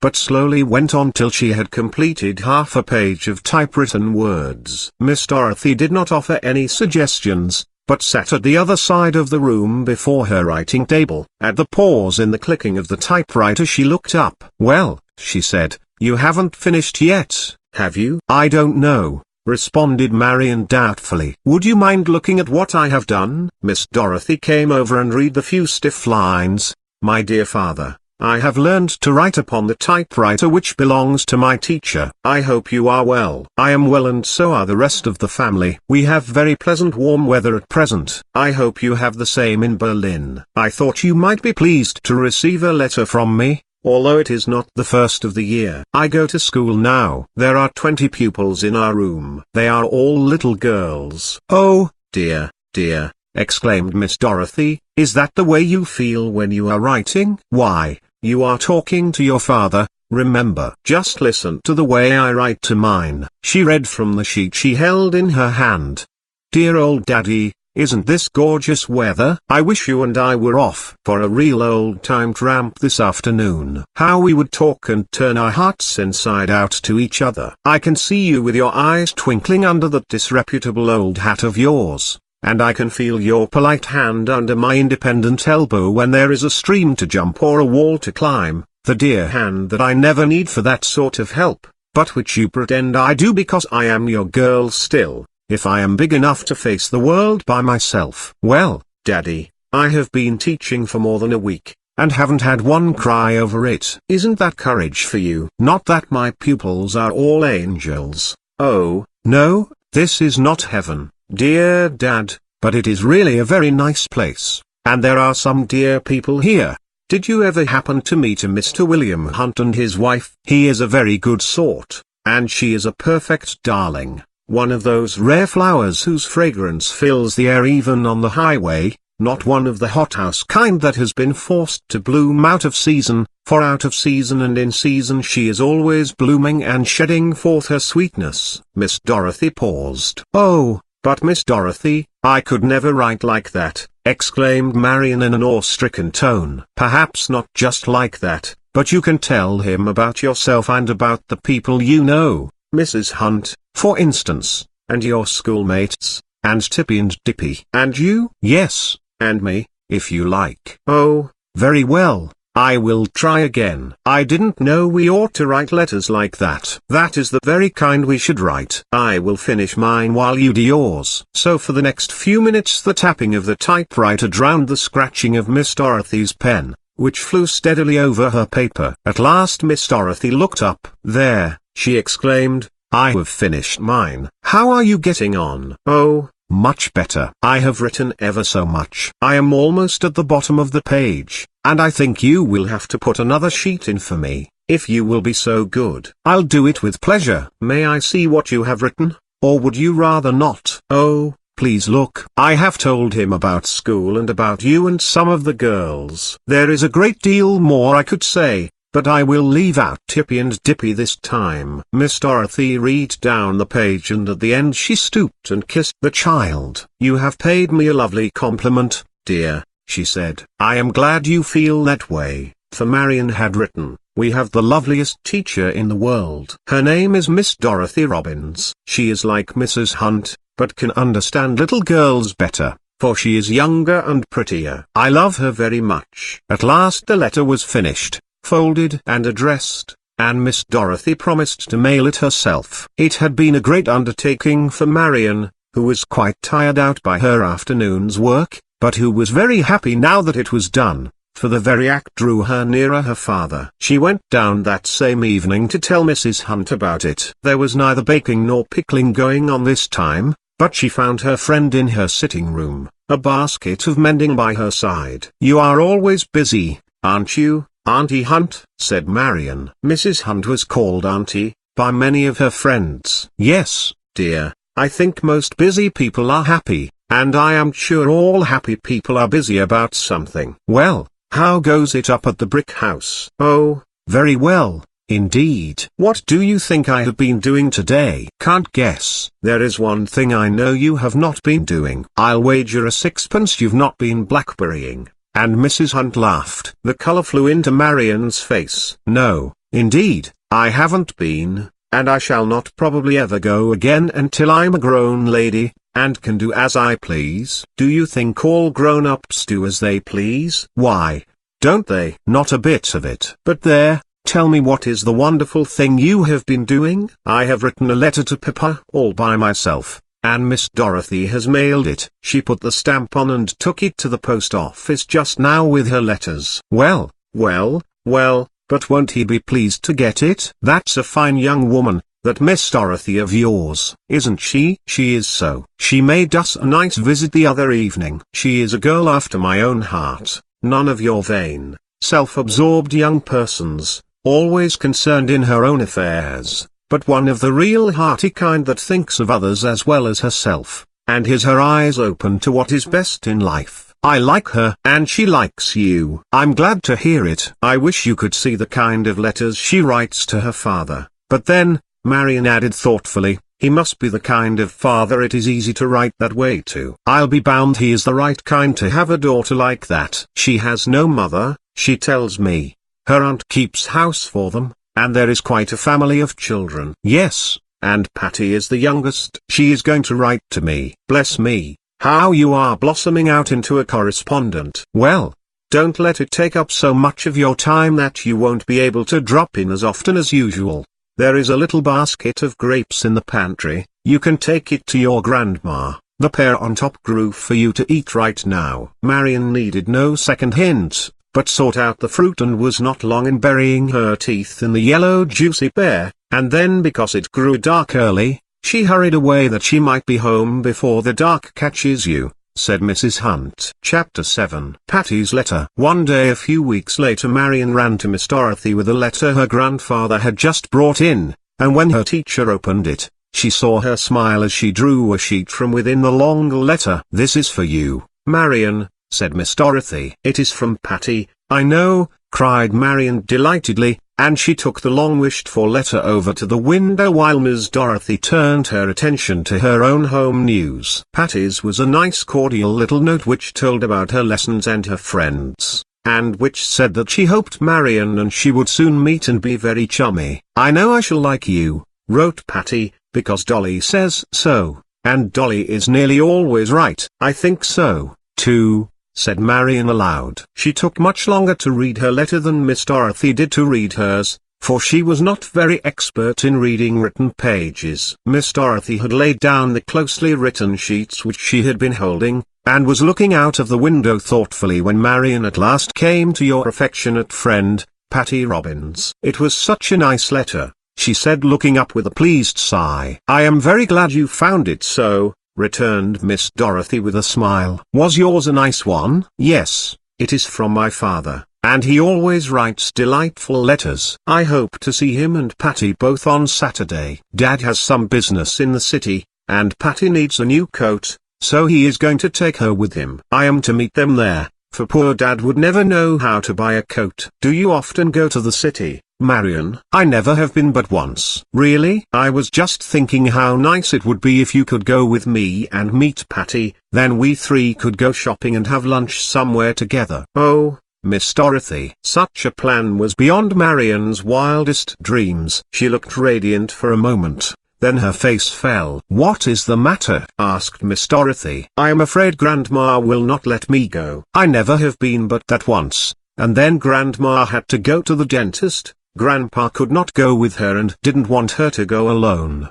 But what about your clothes and things? Don't you have to go there for them? Grandma never gets me ready-mades. Miss Mirabelt makes everything I wear.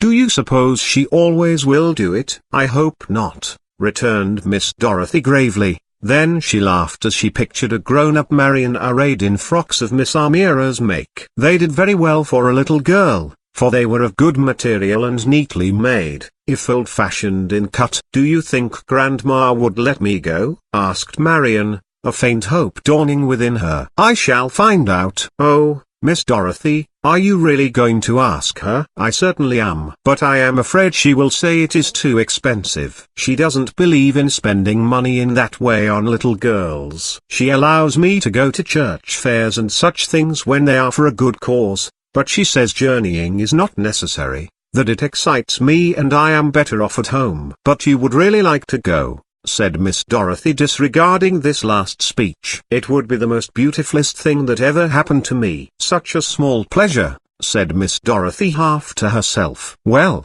dear, if it is only a question of expense, that shall not stand in the way. I promise you, 50 cents or so would do it, and that is not a large sum. Here Marian took alarm. But, Miss Dorothy, you mustn't pay for me. You must keep your money for Patty and the others. You mustn't spend it on me. Mustn't I? Miss Dorothy looked over at her with a little knowing smile. Then I won't do it. Since you are so particular, but I have a scheme of my own and we shall see how it will work out. Are you willing to earn it? Indeed I am. I should like it above all things. I never earned any money for myself, but I have earned some for the heathen. Miss Dorothy made a little grimace. Very well, if you are willing to earn your way, You may consider yourself invited to make the journey at your own expense. I guarantee sufficient work to pay for your ticket. I don't suppose you will object to being paid in advance." Marian looked doubtful. "Well, what an eye for you are. I don't mean all in advance, only a part.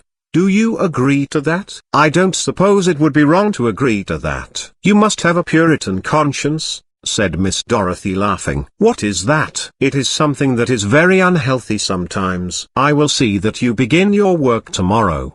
Do please tell me now what it is." "No, you might back out," Miss Dorothy laughed. "I'll tell you when the time comes. In the meantime your grandma's consent must be had. Perhaps I'd better settle it at once." "Will you go with me to ask her?" Marian hung back. "Oh, if you don't mind," she said. "I'd rather not." "You're no kind of a soldier." See me walk up to the cannon's mouth, and leaving the room, Miss Dorothy ran lightly downstairs. Marian followed slowly, but though she hesitated at the sitting-room door where she heard voices, she did not tarry, but went on down to the lower floor and into the garden where Tippy and Dippy lay asleep in the sunshine. Dippy opened one eye and stretched himself as Marian approached. She picked him up and carried him down to the apple tree. "I've had a letter from Patty," she told him when she was settled in the crotch of the tree, "and maybe, it is only maybe, Dippy, I am going to the city on Saturday. I don't suppose you would care anything about it. I am sure you would much rather stay here and chase grasshoppers, but I want to go so powerfully that I think I shall cry my eyes out if Grandma says I can't. I know she wouldn't consent if I asked her, but maybe she will if Miss Dorothy does." She sat still, cuddling Dippy, who had fallen asleep again. From her point of vantage, she could look up and down the street. She had learned not to expect to move the mountain, but the mustard seeds were again in her mind. Presently she saw Miss Dorothy come out the front door and turn down the street. She crept along the limb on which she sat, leaving Dippy to look out for himself, and gained the wall from which she could look directly down upon the pavement. She must ask Miss Dorothy what success she had had. Miss Dorothy, she called softly when her teacher came near. Miss Dorothy looked up. "What did she say?" asked Marian. "She hasn't said yes yet," replied Miss Dorothy. "What are you doing up there?" "Oh, just nothing but looking around and thinking about the mustard seed, you know." "Oh, yes. Very well. I'm about to do the works, so you stay there and exercise the faith, and perhaps between us we'll manage to get this settled to our satisfaction." "Where are you going?" asked Marian as Miss Dorothy walked on. "To attend to the works," called back Miss Dorothy mysteriously. "Faith and works, you know." Marian crawled back again to the crotch of the tree. Dippy had jumped down, not being pleased at having his nap disturbed, so Marian did not go after him but sat looking off at the mountain. "I want to go. Oh, Lord, I do want to go," she said wistfully, "and I believe you will let Miss Dorothy manage it." "Yes, I do." She sat with her eyes fixed upon the mountain for some time, then she gave a long sigh, and changed her position. "I believe I'll go get Patty's letter and read it over again," she said, beginning to climb down the tree. In a little while she was back again in her old place, letter in hand. She had finished reading it and was looking off down street watching for Miss Dorothy's return when she saw Mrs. Hunt entering the front door. She had come down street this time, instead of up. "She's come to see Grandma, I suppose," said Marian. Then the thought flashed across her mind. She wondered if Miss Dorothy's works had anything to do with Mrs. Hunt's coming. To be sure, Miss Dorothy was not with her,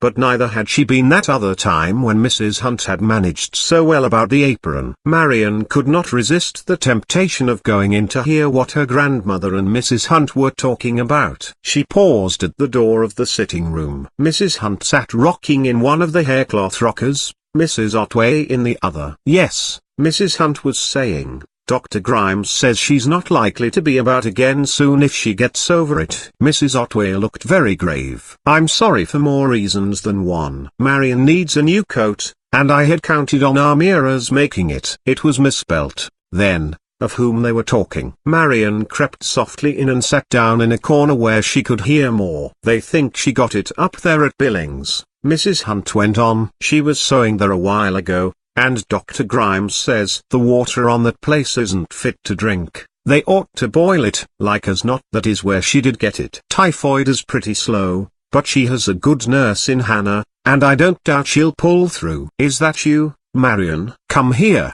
honey. Marian went to her old friend. I was telling about our Mirabelle's being down with typhoid, said Mrs. Hunt. Oh, isn't that too bad? Marian's sympathies were real. She liked Miss Amira, though she didn't enjoy having her cold scissors snipping around her shoulders, and her bony fingers poking at her when she stood up to be fitted. It is too bad, returned Mrs. Hunt, for her work has to lie by, there's no one else to do it, for her sister Hannah has her hands full. I'm truly sorry, said Mrs. Otway, shaking her head. With the winter coming, I am afraid it will go hard with them. Yes, winter isn't far off, said Mrs. Hunt. William says he thinks we'll have early snow. We'll all have to keep the belts in mind, and I guess they'll not suffer. Well, I must be going. I thought you'd want to hear about Amira.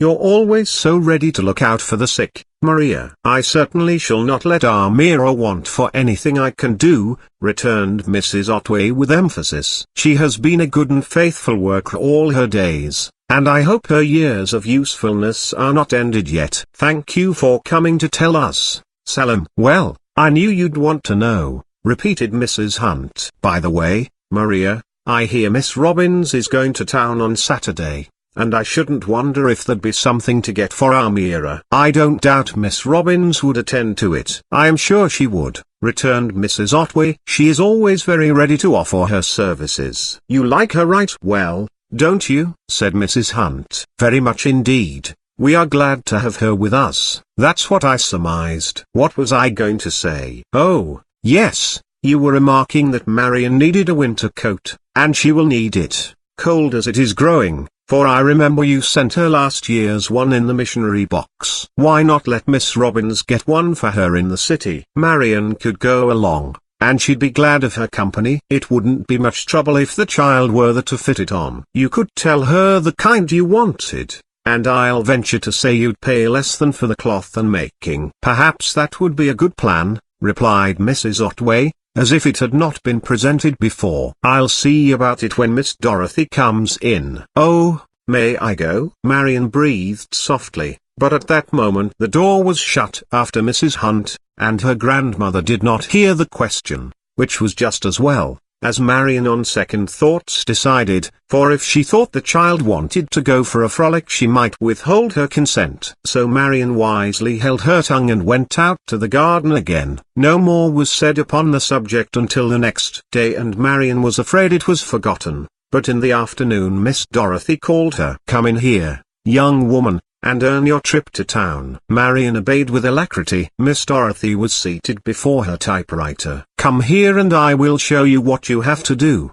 she said. You are to make 20 copies of this little slip. You must make as many as you can upon one sheet of paper, about so far apart. You know now perfectly well how to put in the paper and how to take it out. Tomorrow you can make 20 slips more.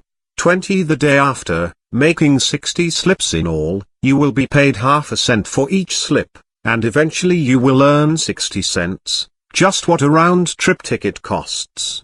Do you agree? Oh, Miss Dorothy, of course, if you are sure I can do it. Of course you can do it, at first slowly, and then, as they are to be all alike, you will be able to do the last with your eyes shut. Now, I'll leave you to go ahead. Please Please what? Wait till I have done one to see if it is all right. Very well, that is a small favor to grant. And, tell me, am I really to go? The powers that be have so decreed. And I can pay my own way? Yes, that is one of the reasons. Your very wise and astute teacher remarked that it would teach you self-reliance and independence, help to make you resourceful, broaden your experiences. Oh, me. What didn't she argue? Marian turned adoring eyes upon her. And Mrs. Hunt, she said, did you think she had something to do with it? Well, she did without knowing it, for I was on my way to her house when she came here with the news of Miss Amira's illness, and all unconsciously she did us a good turn by suggesting that you go up to the city with me to get a coat. Wasn't it funny that it should happen that way? I didn't mean about poor Miss Amira, that is anything but funny, but it is strange that Mrs. Hunt should have come around with a piece of news that settled the whole matter. When your grandma told me you were to go, I came near laughing outright. But when I knew the reason I did look concerned. I hope. She said she had been thinking over the matter of your going to the city with me. Would it be too great a task, and would I have time to select a coat for you? No, I said it would be no task at all, for I should be doing the same for my little sister. Here I ran against a snag, for your grandmother said that perhaps I could get yours without your being there, for my little sister could be your proxy. Oh, but, I said, Patty is short and chubby while Marian is tall and slender. I am afraid I could never select the proper garment unless she were there to try it on. But the expense, said Grandma. 60 cents would do much good in some other direction. Perhaps, I said, I can get a coat for less than the price you have fixed upon, if I get the two together. She wasn't so sure of that. Then I said, I have a little work that I promised a friend of mine to do for her, typewritten slips, which Marian could do perfectly. If I go to the city on Saturday I cannot get them all done as promptly as they should be, but if Marian could help me, I could share the pay and she could then make her own expenses.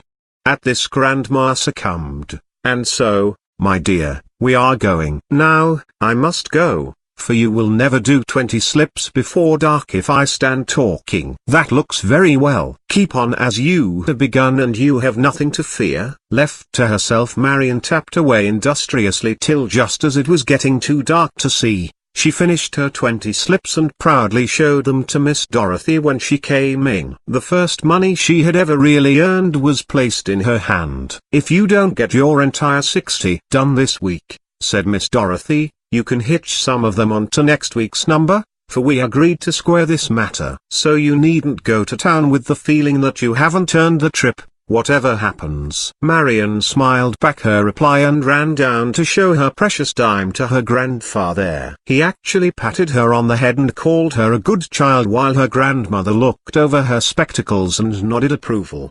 The next day the second 20 slips were finished, but the third day only 10 were done as Miss Dorothy had to use her typewriter for some school work. Yet with only 10 remaining of the first 60, Marian felt that she had no right to feel aggrieved, especially as it had become very easy work. So it was a very happy little girl who went to sleep Friday night to dream of the next day's pleasures. Chapter 8. A Trip to Town.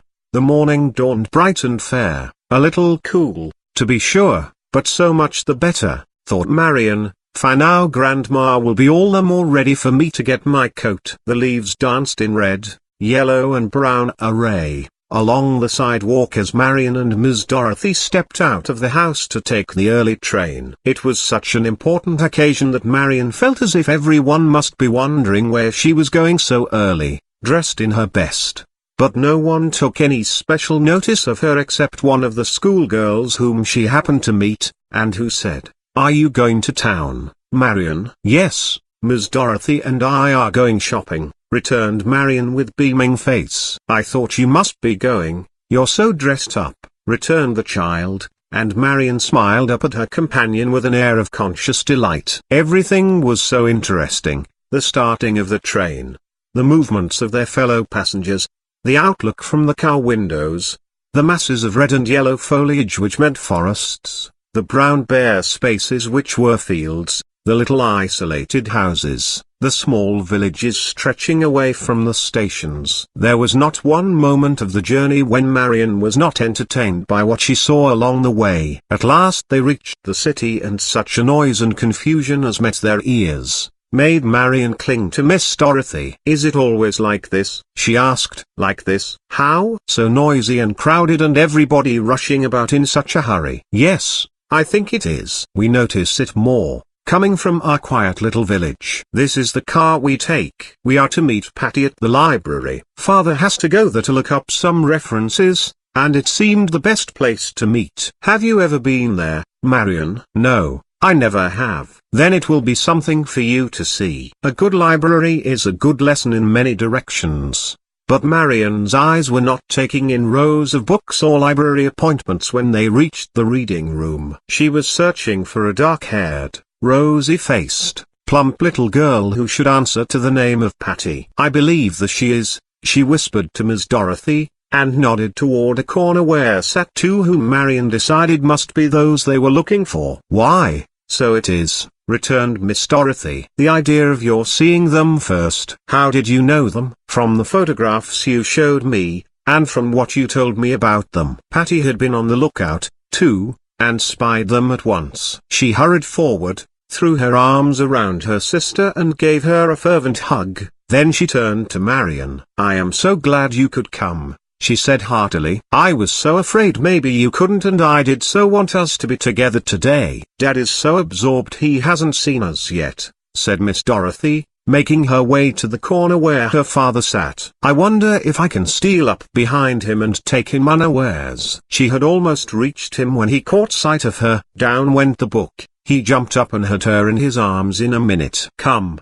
come," he said, "let us get out where we don't have to whisper. I'll come back later." And he hurried them into the corridor where they could speak freely. He was not a very tall man, but was broad-shouldered and a little inclined to be stout. "Now," he said with a pleasant smile at Marian, "I am willing to bet a cookie that I can tell who this is. You look like your father, my dear. I knew him very well when I was younger, for I will venture to say you are a Miss Somebody Otway." "Her name is Marian," said Patty, "and we are going to be great friends." "You are?" "Isn't it early in the day to make such predictions?" said Mr. Robbins. "No." Patty shook her head. "I knew the minute I saw her that we were going to be." "I like her, don't you, Daddy?" "If she is as nice as she looks, I do," was the reply. And Marian felt much pleased at being made of such consequence. She was not used to being noticed, and these friendly people pleased her. She wondered if her father would be as cheery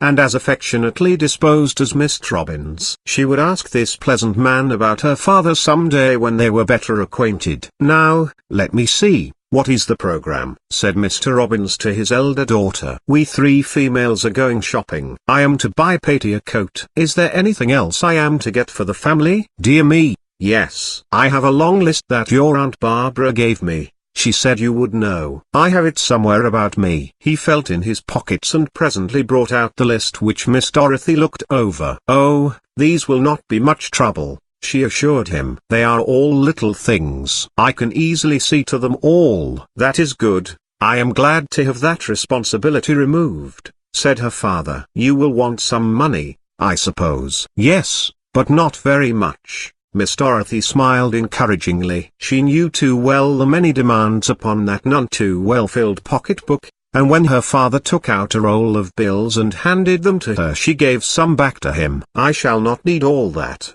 she told him. "Patty's coat is the only really expensive thing I shall have to get." "Very well, then," said her father, "but you must be sure to have enough." "Now, where shall we meet for lunch?" "Oh, are we all to lunch together?" said Miss Dorothy in a pleased voice. "Suppose we go to Griffin's, it is a nice quiet place." "What time?" "About 1, I think." "All right, 1 sharp, then." "Sure you've enough money?" Miss Dorothy nodded. "Quite enough." "Dear Dad," she said as he moved off, "he is so generous. I don't believe he has a mean bone in his body." This set Marian to wondering if one had a mean bone, which it would be. She thought possibly an elbow, they could be so sharp, but before she had settled the question, Patty began to talk to her, and they were then so busy getting acquainted that there was no time to think of mean bones or anything else but themselves. It was a most delightful experience to go around the big shops and look at the pretty things. Patty had such a pleasant way of making believe, which added to the fun. "Now you say what you are going to buy," she began, "and I'll say what I am. I think I'd like that pretty shiny, pinky silk hanging up there." Marian looked at her in amazement. "Oh, have you enough money to buy that?" she asked in surprise. Patty laughed. "Not really, I am just pretending I have." "Oh," Marian's face cleared. "I'd like to pretend, too." "Are you going to buy it for yourself?" "Dear me, number. I am going to get it for Dolly. She would look dear in a frock of it." "I shall not get much for myself." "It's much more fun to get for other people," for they don't know it and it doesn't make them feel bad if they don't get the things. When I get things for myself, sometimes I am a little wee bit disappointed because I am only make-believing. I think Dick would like one of those neckties, the red one, I think. Marian felt suddenly very poverty-stricken. There were no dollies or Dicks for her to buy make-believes for. She sighingly mentioned the fact to Patty. "Oh, that doesn't make any difference," said Patty cheerfully. "You can buy for someone else. I think I'll get you that Roman sash." "Oh, lovely. And I'll get you the blue one. Would you like it?" "I'd love it. I might get Miss Dorothy one of those pretty lacy things in the case." "That would be fine. She'd be so pleased." Patty spoke so exactly as if Marian really intended to buy it, that the latter laughed outright. Patty was really great fun. "I'll get something for dear Mrs. Hunt," Marian went on. "Oh, do. I know about her. Dolly wrote us how kind she was to her. She must be awfully nice." Marian overlooked the awfully. She was not going to criticize anything about Patty if she could help it. "I think I ought to get something for poor Miss Amira," she went on. "It is because she is so ill and couldn't make my coat that I could come today." "What do you think would be nice for her, Patty?" Patty's eyes roved around the big store. "See, those soft-looking wrappers hanging up way over there? I think one of those would be just the thing for a sick person. Let's go look at them and pick one out. We'll tell Dolly we are going. She will be at that counter for some time." They left Miss Dorothy while they went upon their interesting errand of selecting a proper robe for Miss Amira. They decided upon one of lavender and white, and then they returned to find that Miss Dorothy had finished making her uninteresting purchases of tapes, thread and the like. So they went to another floor to look at coats. Marian's was chosen first and Patty was so pleased with it that she begged to have one like it. "If Marian doesn't mind," she said. Marian did not in the least mind. In fact, she would be delighted to know that she and Patty had coats alike, for then they could think of one another whenever they put them on. So one as near like Marian's as possible was selected for Patty, and then they went to a place Patty had been talking of all morning. This was an exhibition of moving pictures which Patty doted upon and which Miss Dorothy, herself, confessed she dearly liked. To Marian it was like exploring a new country, and she was filled with awe and delight. So they remained till the last minute and had to hurry in order to reach Griffin's by 1 o'clock. Mr. Robbins was there, watch in hand. 10 minutes late, he cried. "It was that funny man trying to get his hat that kept us," declared Patty. "We had to see the end." "She means the moving pictures," Miss Dorothy explained. "We were so absorbed we didn't realize how the time was going." "Oh, well, never mind," said Mr. Robbins good-naturedly. "I have ordered lunch and we'll go eat it." "Good!" exclaimed Patty. "I always like what Dad orders much better than what I get myself." "What did you get, Daddy dear?" "Beefsteak and French fried potatoes, hot rolls, chocolate for you ladies, coffee for myself." "Would you like a salad, Dolly?" "We can have some ice cream and cake, or whatever sweet you like, later." Miss Dorothy declined the salad for them all, and her father led the way to a table near the windows where one could look out upon the street or in upon the room in which they were sitting. It was all very exciting and unusual to Marian, who had never enjoyed such a high event in all her life as lunching at a restaurant with grown-ups. Everything was a matter of curiosity and pleasure, from the garnished dish of beefsteak to the chocolate with whipped cream on top. The shining mirrors, the dexterous waiters, the music played by an orchestra, seated behind tall palms, made the place appear like fairyland to the little village girl. "I'd like to do this every day," she confided to Patty. "So should I," agreed Patty. "No, you wouldn't," put in Mr. Robbins, overhearing them. "You'd grow so tired of it that you would long for plain bread and butter in your own home. Nothing palls upon one so much as having to dine at a restaurant every day." "I have tried it and I know." Marian could scarcely believe this possible, but she supposed that such things appeared very different to men, and she was sure that it would be many, many years before she would grow tired of it. After luncheon there came more shopping, and the time arrived all too soon when they must start for home. At parting, Patty slipped a little package into Marian's hand. "It's for you," she whispered. "It isn't the Roman sash?" but I hope you will like it. Dolly is going to ask your grandma if she can't bring you to make us a visit someday. How I should love to do that, was the fervent answer. Marian felt very badly that she had nothing to give Patty in return for her gift. If you were a heathen, she said gravely, I might have something to give you, too. I hope Grandma will let me make the visit. I mean to think of the mustard seed very hard and maybe she will let me. Then before she could explain this strange speech to the puzzled Patty, Mr. Robbins said they must hurry to the train, and she had to leave Patty on the platform waiting till her train should be called, and wondering what sort of girl Marian could be to say such very unusual things. Marian waited till the train was fairly underway before she opened the package Patty had given her. She found it contained a little doll. On a piece of paper was scribbled, "You said you didn't have any little dolls, so I got you this one. It cost only 5 cents. I hope you will think of me when you play with it." The doll was one which Marian had admired in the 5-cent store, and which she had wished she could buy. "I don't see when she got it,"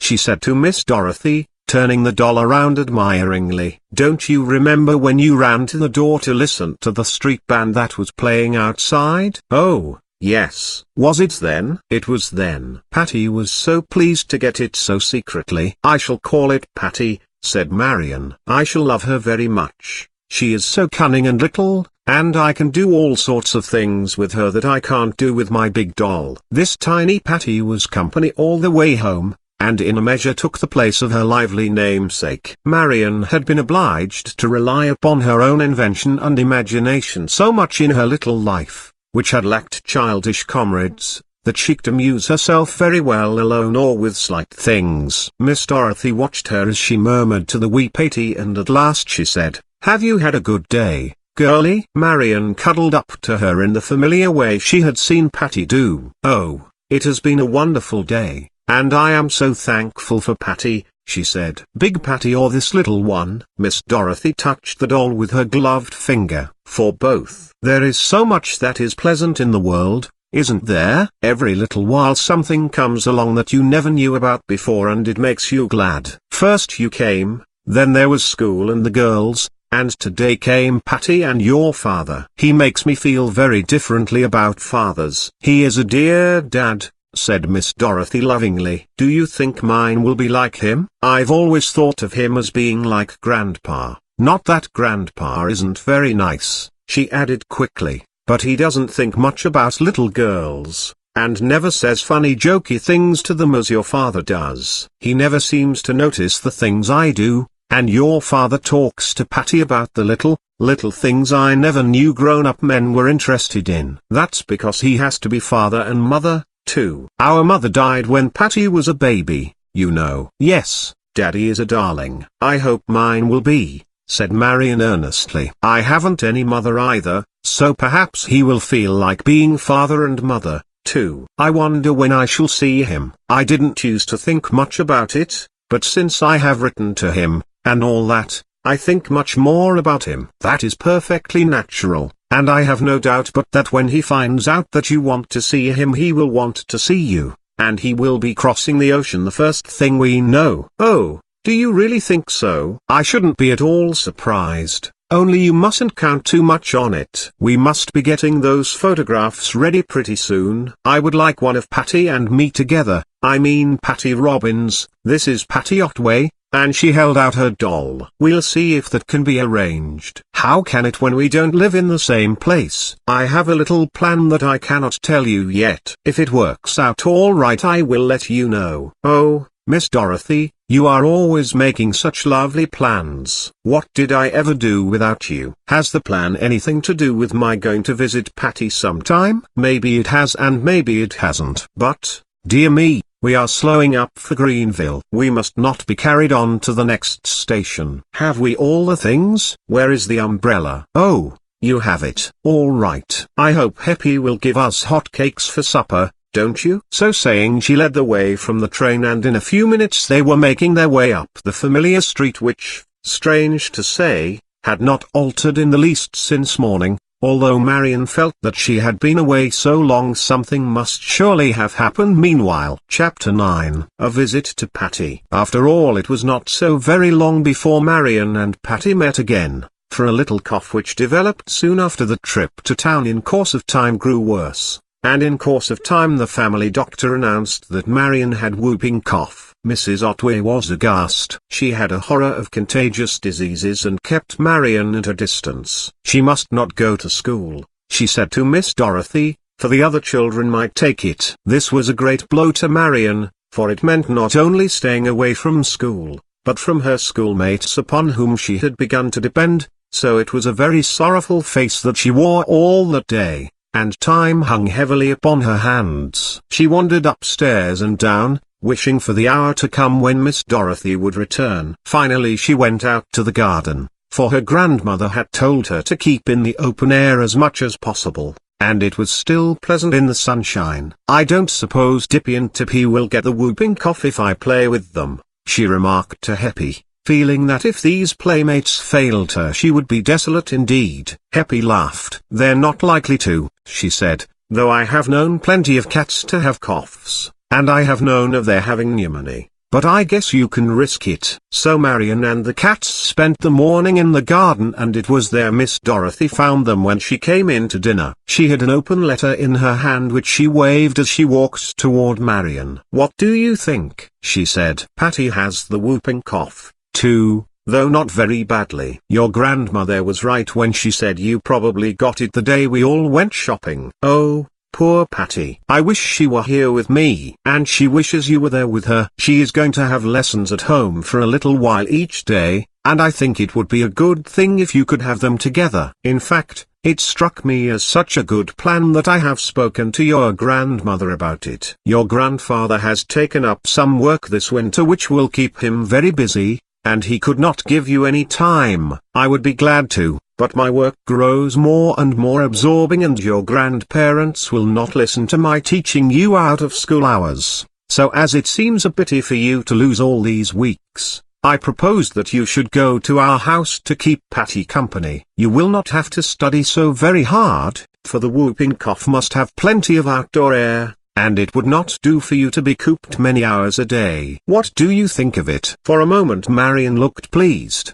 then her face fell. "I should miss you so," she said. "You dear child," returned Miss Dorothy, drawing her close. "So should I miss you, but I think I can arrange to come home every week now. It will mean very early rising on Monday morning in order to get here in time for school, but I can manage it, and I shall be able to reach home by 6 on Friday afternoon. So you see." "Oh, I do see, and I think that would be fine. My little Patty misses me, too, and so does father. Aunt Barbara is an excellent housekeeper and a good nurse when anyone is ill, but she is not much of a companion for Daddy nor for Patty. Then, too, I hate to be out of it all. I long to keep up with the college news and the home doings, so I shall try going home at the end of the week, for a while, anyhow." "And did Grandma say I could go?" "She actually did. I think she is a little afraid of taking whooping cough herself, for she asked me yesterday if I had ever known of any grown person having it,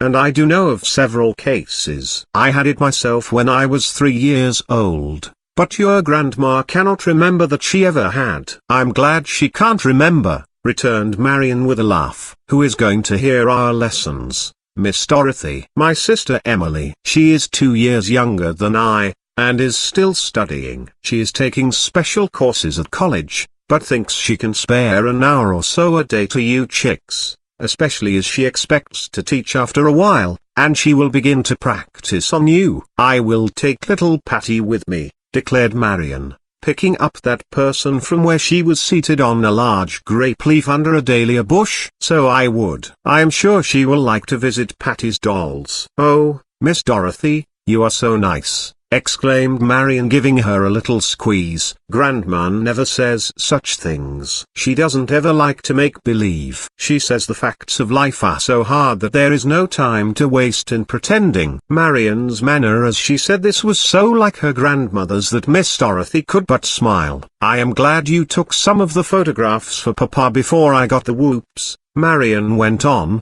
the one at school and the one at Mrs. Hunt's. Oh, dear Mrs. Hunt will be sorry to have me go. She will, I know. She told me this morning that she was going to ask you to stay with her a while during the time you must be away from school. Should you like that better than going to Revel? I'd like both, answered Marian truthfully. That is often the way in this world, returned Miss Dorothy. It is frequently hard to choose between two equally good things. I will bring you all the home news every week, and can tell you whether Ruth knew her lessons, whether Marjorie was late, how Mrs. Hunt's fall chickens are thriving, and what Tippy and Dippy do in your absence. I shall be quite a newsmonger. What is a monger? One who deals or sells. You can look it up in the dictionary when you go back to the house. The preparations for her departure went forward quickly, and by Friday morning, Marian's trunk was packed, and all was in readiness. Her grandfather actually kissed her goodbye and gave her 5 cents. As her grandmother did not happen to be on hand at that moment to require that Marian should deposit the nickel in her missionary box, the child pocketed it in glee, and, at Miss Dorothy's suggestion, bought a picture postal card to send her father, giving her new address. Miss Dorothy wrote it for her, addressed and mailed the card, so Marian was satisfied that her father would know where she was. I don't like to have him not know, she told Miss Dorothy. Mrs. Otway gave her granddaughter many charges to be a good girl and give no trouble, to take care of her clothes properly and not to forget to be obedient. As if I could forget, thought Marian. Heppy had no remarks to make, but only grunted when Marian went to say goodbye to her. However, as the child left the kitchen, Heppy snapped out, "You'd better take along what belongs to you as long as you're bound to go." "Take what?" asked Marian wonderingly, not knowing that she had left anything behind. Heppy jerked her head in the direction of the table on which a package was lying. "What is it?" asked Marian curiously. "Something that belongs to you," said Heppy, turning her back and taking her dish towels out to hang in the sun. Marian carried the package with her and later on found it contained some of Heppy's most toothsome little cakes. "It is just like her," Marian told Miss Dorothy. "She acts so cross outside and all the time she is feeling real kind inside." Miss Dorothy laughed. "I am beginning to find that out, but I shall never forget how grim she seemed to me when I first came." Mr. Robin's house was very near the college, and Marian thought it the prettiest place she had ever seen. As they walked up the elm-bordered street, the college grounds stretched away beyond them. The grey buildings were draped in vines bright with autumn tints, and the many trees showed the same brilliant colours. In front of the Robins' door was a pretty garden where chrysanthemums were all a-bloom, and 1 or 2 late roses had ventured to put forth. A wide porch ran along the front and one side the house, and on this Patty stood watching for them. She was not long in spying them and hurried down to meet them. "I am so glad you have whooping cough," she called out before they came up. Then as they met and embraced she went on, "Isn't it fine, Marian, that we both have whooping cough and winter coats alike? We're most like twins, aren't we? Come right in.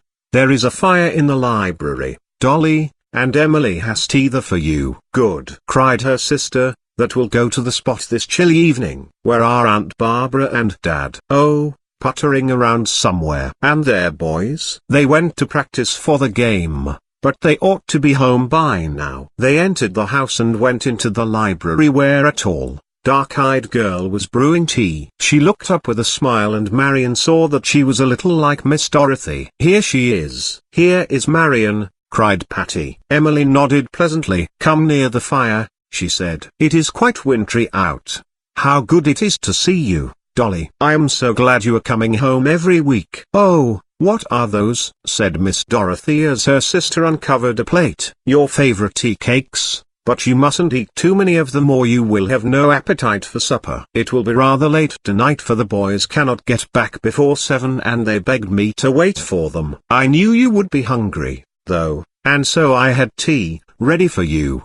The 2 little girls, side by side, comfortably sipped some very weak tea and munched their cakes while the older girls chatted. But Patty made short work of her repast. "Hurry up," she whispered to Marian. "I have lots of things to show you and we shall have supper after a while." "Is your cough very bad?" "Not yet.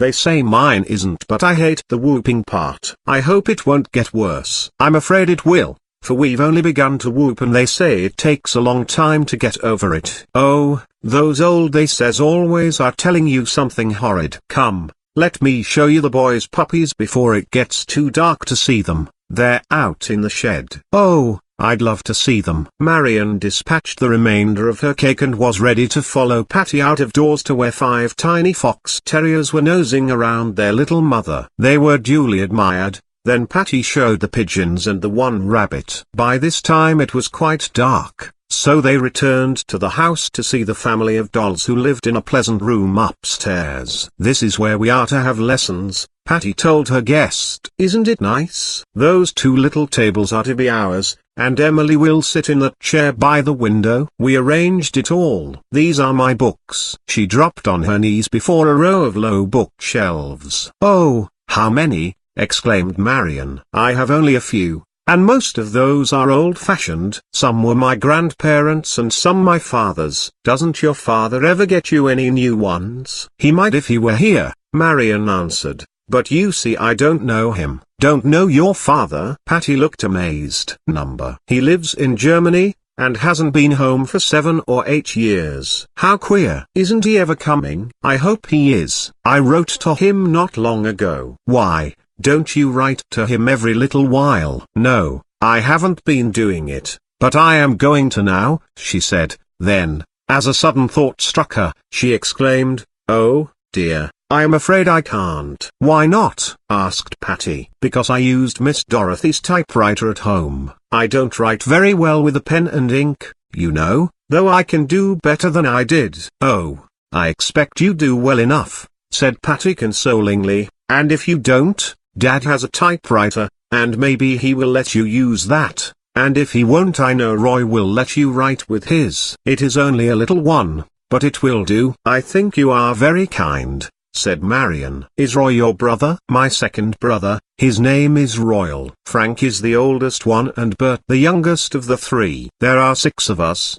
you know, 3 girls and 3 boys. First Dolly and Emily, then the boys and then me. I should think it would be lovely to have so many brothers and sisters. It is, only sometimes the boys tease, and my sisters think I must always do as they say because they are so much older, and sometimes I want to do as I please. But oughtn't you to mind them? Oh, I suppose so. At least when I don't and they tell Daddy, he always sides with them, so that means they are right. I suppose. There was some advantage in not having too many persons to obey, Marian concluded, and when the 3 boys came storming in, one making grabs at Patty's hair, another clamoring to have her find his books, and the third berating the other 2, it did seem to Marian that there were worse things than being the only child in the house. However, the boys soon subsided, so the 2 little girls were left in peace and Patty displayed all the wonders in her possession. The delightful little dollhouse which the boys had made for her the Christmas before, the dolls who inhabited it, 5 in number, Mr. and Mrs. Reginald Montgomery, their 2 children and the black cook. The coachman and nurse have to live in another house. There isn't room for them here, Patty informed Marian. Which do you like best, hard dolls or paper ones? Sometimes one and sometimes another, returned Marian. I don't know much about paper dolls, though. Mrs. Hunt gave me some out of an old-fashioned book, but they got wet, and I haven't any nice ones now. Emily makes lovely ones, Patty told her, and I'll get her to do some for us. I know she will. How perfectly lovely, exclaimed Marian, beginning to feel that she had been very lucky when Dame Fortune sent the Robbins family her way. There is Emily calling now, said Patty. I suppose supper is ready and we must go down. I will show you the rest of my things tomorrow. Coming, Emily, she answered as she ran downstairs. But it was because Marian's trunk had come that Emily wanted the little girls, and when this was unpacked and Marian felt that she was fairly established, supper was announced. It was a plain but well-cooked and hearty meal such as suited the appetites of 6 healthy young persons. 3 of them growing boys. As she saw the bread and butter disappear, Marian wondered how the cook managed to keep them supplied. True to her promise, Patty asked Emily about the paper dolls that very evening, and she smilingly consented to make them 2 apiece. Just a father and a mother and a little child, Patty begged her sister. Very well, said Emily. I think I can throw in the child. Marian, do you want the child to be a baby? Asked Patty. Oh, a tiny baby, said Marian. If I may have that, I should be delighted. You shall have it, promised Emily, and straightway fell to work to fill the contract for paper dolls, Marian watching her with a happy face. To see anyone actually drawing anything as lovely as these promised to be was a new pleasure, and her ohs and ahs, softly breathed as each was finished, showed her appreciation. The 2 little girls took themselves to a corner of the library where they could play undisturbed, making houses of the lower bookshelves. Oh, may we do that? Asked Marian in surprise as she saw Patty stacking the books on the floor. Oh, yes, was the answer, if we put the books back again when we have finished. You take that corner and I'll take this, then we'll have plenty of room. Such liberties were never allowed Marian at home, and she grew so merry over Patty's funny make-believes that more than once Miss Dorothy and her sister exchanged pleased glances, and once Miss Dorothy murmured, I'd like her father to see her now. She has been starved for just that sort of cheerful companionship. She seems a very nice child, said Emily. She is, returned Miss Dorothy. She has never had a chance to be spoiled. Bedtime came all too soon, and the books were reluctantly put back on their shelves, the dolls safely stowed away in a large envelope, and Miss Dorothy piloted the way to Patty's pretty little room, which she was to share with Marian. As Miss Dorothy stooped to give the 2 a good-night kiss, Marian whispered, I've had such a lovely time. I'd like to live here always. I hope my whooping cough won't get well for a long time. Chapter 10. Running Away. The days for the most part went happily for the 2 little girls. They spent much time out of doors, lessons taking up only 2 hours a day. Beside the many outdoor plays which all children love, there were others which Patty invented, and these Marian liked best.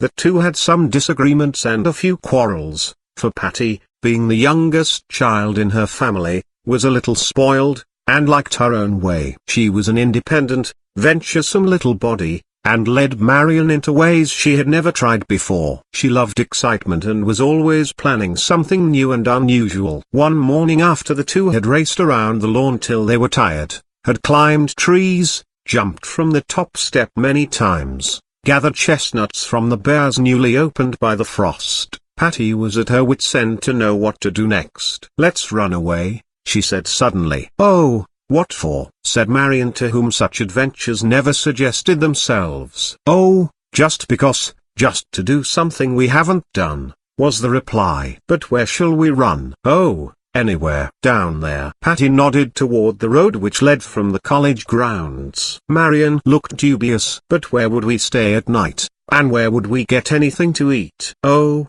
along the way somewhere. We haven't any money to buy food. No, but someone would give it to us if we asked. Why, then we would be beggars. Patty nodded. I've always thought I would like to try what it would be like not to mind your clothes, nor your face and hands. It would be rather fine, don't you think, not to have grown-ups say to you, be careful of your frock. Don't get your shoes wet. No lady ever has such a face and hands. Yes.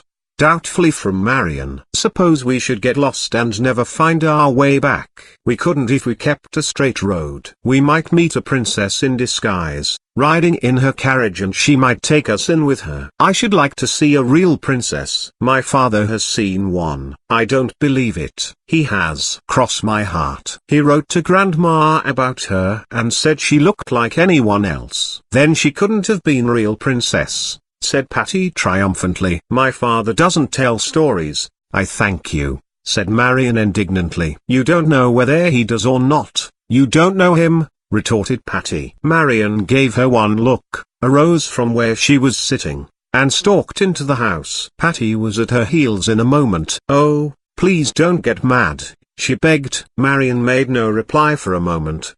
Then she said in a low voice, I'm not exactly mad. but my feelings hurt me. Patty was too warm-hearted to let this pass. She flung her arms around her friend's neck. "I was horrid to say that," she said, "when I have a father close by and you haven't any mother." "Neither have you," returned Marian, mollified. "I know, but I have brothers and sisters, and live with my father. I think, after all, Marian, we won't run away, but we might go down that road a little way and see what it looks like." "Haven't you ever been there?" "No, we always go in the other direction." She did not say why, nor did she tell Marian that she had been warned of a rowdy neighborhood in the vicinity of some factories further on. "You see," she continued, "it would be fun to pretend we were running away. We could stay till it gets dark and we began to be afraid." "Not till it is really dark," Marian improved on the suggestion, "but just till it begins to be." "Well, yes, that would do. Come on,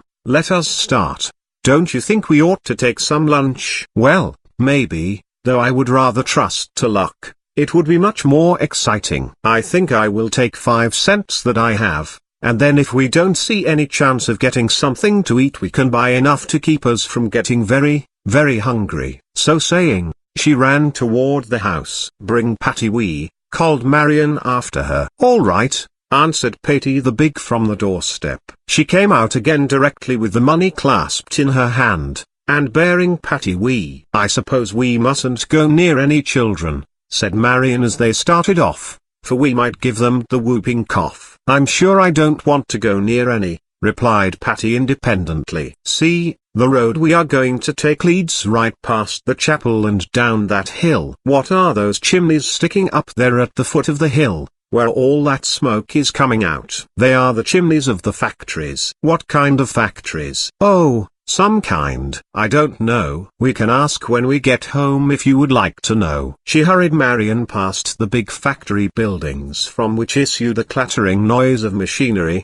and from whose chimneys black smoke was pouring. At the foot of the hill there was a little bridge spanning a rapid stream. Further up, the stream was bordered by willows, and a meadow beyond seemed an inviting playground. "Let's go up there," said Marian, "it looks so pleasant." "We might fish if we had a hook and line," said Patty, bent on some new diversion. "Oh, do you suppose there are any fish so near the factory?" "There might be," returned Patty, "but as we haven't anything to catch them with they are perfectly safe." Marian laughed, then added, "I think I am glad they are, for I don't believe it would make me very happy to see the poor things struggling and gasping." "Then it is just as well we can't catch them, for I don't want to make you unhappy," said Patty. "See that big tree over there with that flat rock near it? I think it looks as if it would be a nice place to play." "So it does. I wonder if we can reach it easily." "I'll go and see. If it is all right I will call you. Just wait here for me." Marian sat down on the stump of a tree near the bridge to wait. It was pleasant to hear the murmur of the water, and to watch the little eddies and ripples. It was a true Indian summer day, warm and hazy. The squirrels were whisking their tails in the trees nearby, and the crows were cawing in a cornfield not far off. Marian was enjoying it all very much when Patty called, "Come, Marian, come, I've found something. Come around by the fence and creep under." Marian obeyed and was soon by Patty's side. "What have you found?" "Just see here," said Patty excitedly. "Someone has been playing here before us." Marian stooped down to look where, in a little cave made by the large stone, was a small doll, a table made of a block of wood, some bits of blue china for dishes, a row of acorns for cups, and a bed of green moss. Outside stood a small cart made of a box with spools for wheels. "Isn't it cunning?" said Patty, appealed to by the unusual. "Now we can play nicely." "Do you think we ought to touch them?" "Why not? They are out here where anybody could get them. I shouldn't wonder if some child had been playing here and forgot all about it. There's no telling how long they have been here." This quieted Marian's scruples and they took possession. Patty wee, as they now called Marian's little doll, just fitted in the cart, so she was brought in state to visit the caved doll, whom Patty called Miggy Wig. Neither knew just why. It was much more interesting to serve grass and acorn kernels from broken bits of china than it was to have a real tea party in an orderly nursery with real cups and saucers. and the strange doll added to the zest of the play because she was an unknown. The children speculated upon who might be her possible owner, and wondered if she were mourned and missed, or only forgotten. A fat toad, tempted out by the warm sunshine, hopped from under the stone and sat blinking at the children in such a funny way that they laughed so loud as to send him away. Everything was going on merrily when presently the shrill whistle of the factory announced that it was noon, and pretty soon crowds of men, women, boys and girls trooped down the road toward a group of small houses further along. It was a noisy, jostling crowd, and the two children were glad they were not nearer. They cowered down behind the big rock to wait till the factory hands had passed by. In a few minutes Patty peeped forth. "They've gone," she whispered. "I don't believe they would have noticed us anyhow. Let's play that the fat toad is an enchanted prince, and that Miggy Wig is going to liberate him from his enchantment." "All right," agreed Marian. "What shall Patty Wee be?" "If Miggy Wig is the fairy,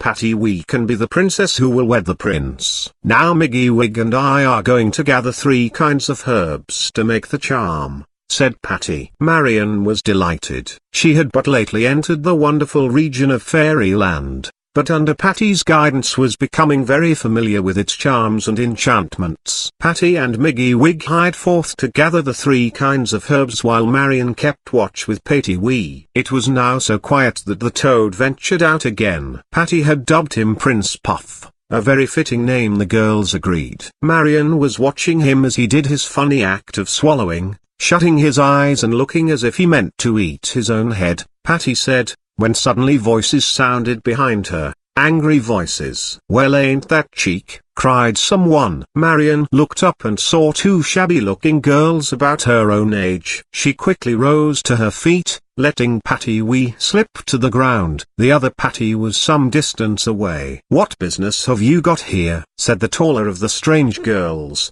stepping up. "Why, we're just playing," replied Marian. "Just playing," mimicked the girl. "Do you hear that, Pearl? Just playing with our things. Ain't that cheek for you? Let's show her what we think of folks that steal our belongings." "I haven't taken a thing," said Marian indignantly. "I am not a thief." "Where's my doll?" "Then, call me a liar, do you?" said the girl fiercely, and stepping still nearer she gave Marian a sounding slap on the cheek. By this time Patty had seen the newcomers and had hurried up. "Don't you dare touch my friend," she cried. "We're not doing any harm to you and your things." "Well, you've meddled with them, and you were going to take my doll. You've got it now. Give it to me," and the girl snatched Miggy Wee from Patty's hand. "They meddled, didn't they, Pearl?" "Yes, they did," chimed in the younger girl. "They meddled, so they did. Well, they've got to hustle off pretty quick or I'll set my father's big dog on them. Get out, you thieves," she said to Patty and Marian. "We are not thieves,"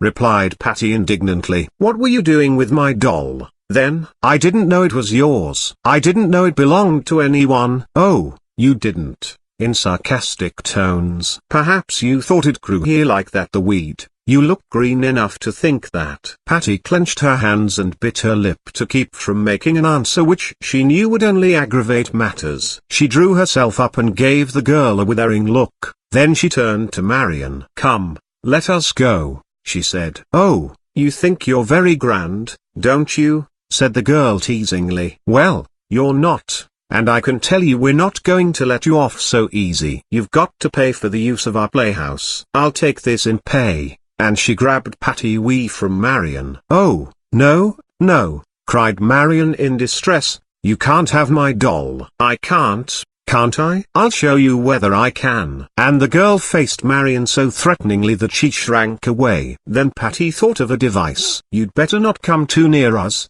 she cried, "for we've got the whooping cough." And indeed just then, by reason of the excitement, she did have a paroxysm of coughing which plainly showed that she spoke truly. The girl backed away, and as soon as Patty had recovered, she grasped Marian's hand and hurried her away. "Never mind, Patty Wee," she said. "I'll get you another just like her. Let's get away as fast as we can." Marian realized that this was the wiser plan, and they hurried off, their 2 enemies calling after them mockingly. Their breathless flight set them both coughing, and when they recovered breath they both walked soberly on without saying a word. their object being to get as far away as possible from the scene of trouble. Uphill and down again they trudged, and presently saw ahead of them a house and garden at the junction of two roads. "I never saw that place before," said Patty, looking at it with a puzzled air. "I'm sure I don't know where we are." "Oh, Patty," exclaimed Marian in dismay,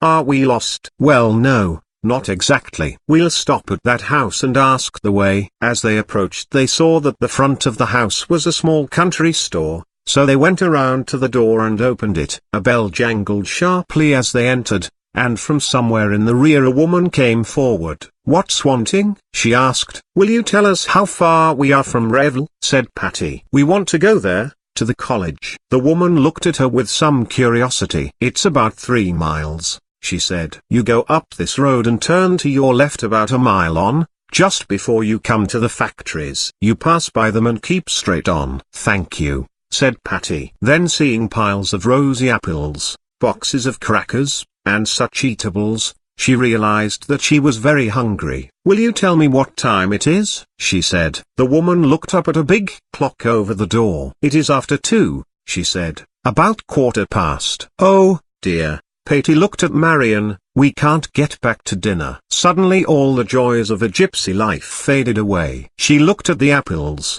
felt in her coat pocket for her 5 cents, and fortunately found it. "How much are those apples?" she asked. 10 cents a quarter, Beck," the woman told her. "Oh, I meant how much a piece." "I guess you can have 'em for 1 cent a piece.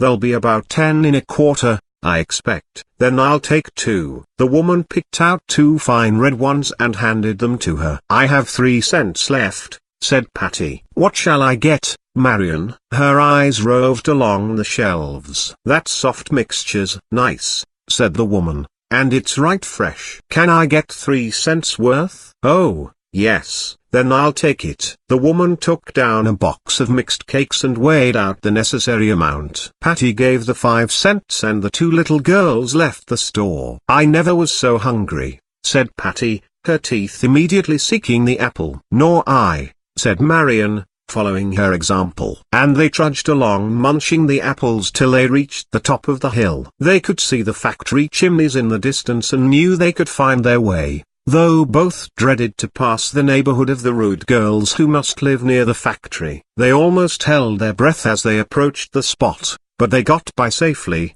and toiled on toward home, 2 thoroughly weary, disgusted little girls. "It wasn't much fun," said Marian plaintively, as they neared the house. "I shall never want to go that way again," said Patty contritely. "We haven't had any real dinner. I've spent my 5 cents. And you've lost." Patty At the thought of this last disaster Marian's eyes filled. "Don't feel so," said Patty in distress. "I'll buy you another the very first time I go to the city. I know Dolly will give me 5 cents. "But it won't be Patty said Marian mournfully. Patty was honest enough to go straight to her sister Emily with the whole story of the morning's trouble. "You knew you were disobedient, didn't you, Patty?" said Emily gently. "Now you see why Daddy always forbade your going down that way. He knows those factory people are a rough set." Patty hung her head. "I know I was as bad as could be, Emily, but I'll never do it again." "The worst part is that you led Marian into it,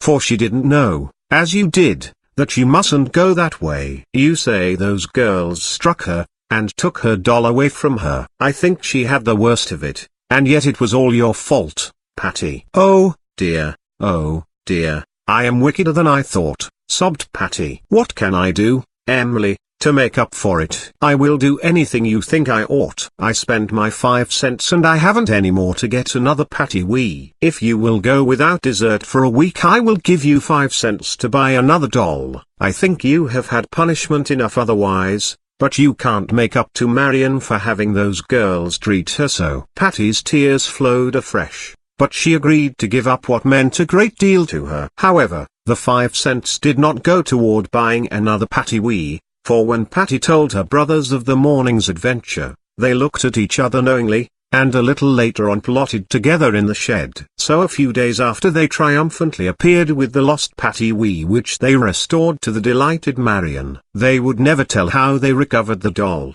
but Pearl and Evelina have memories of 3 big determined boys bearing down upon them when they were playing under the big tree, boys who demanded a doll taken by force, and having great respect for manly strength the girls gave up Patty Wee without a word. Chapter 11. Our letters reply. The lovely Indian summer was over, and Thanksgiving Day passed happily. It was a great time for Marian, for Miss Dorothy was home for several days and together they planned the book of photographs to be sent to Marian's father. I think it would better go in ample time, said Miss Dorothy, for at Christmas time there will be such budgets going that we must be sure to get ours in before the rush begins. I should give it 2 or 3 weeks anyhow, and even if it does get there too soon, that will be better than too late. Don't you think it is time I was getting an answer to my letter? Asked Marian. It is high time, but perhaps your father has been away, and has not had his mail forwarded. And indeed that was exactly the way of it, as was proved the very next day when the morning's mail brought Marian her long-looked-for letter. She trembled with excitement when Mr. Robbins placed it in her hands, and her eyes eagerly sought Miss Dorothy. "Won't you go with me somewhere and read it to me?" she whispered.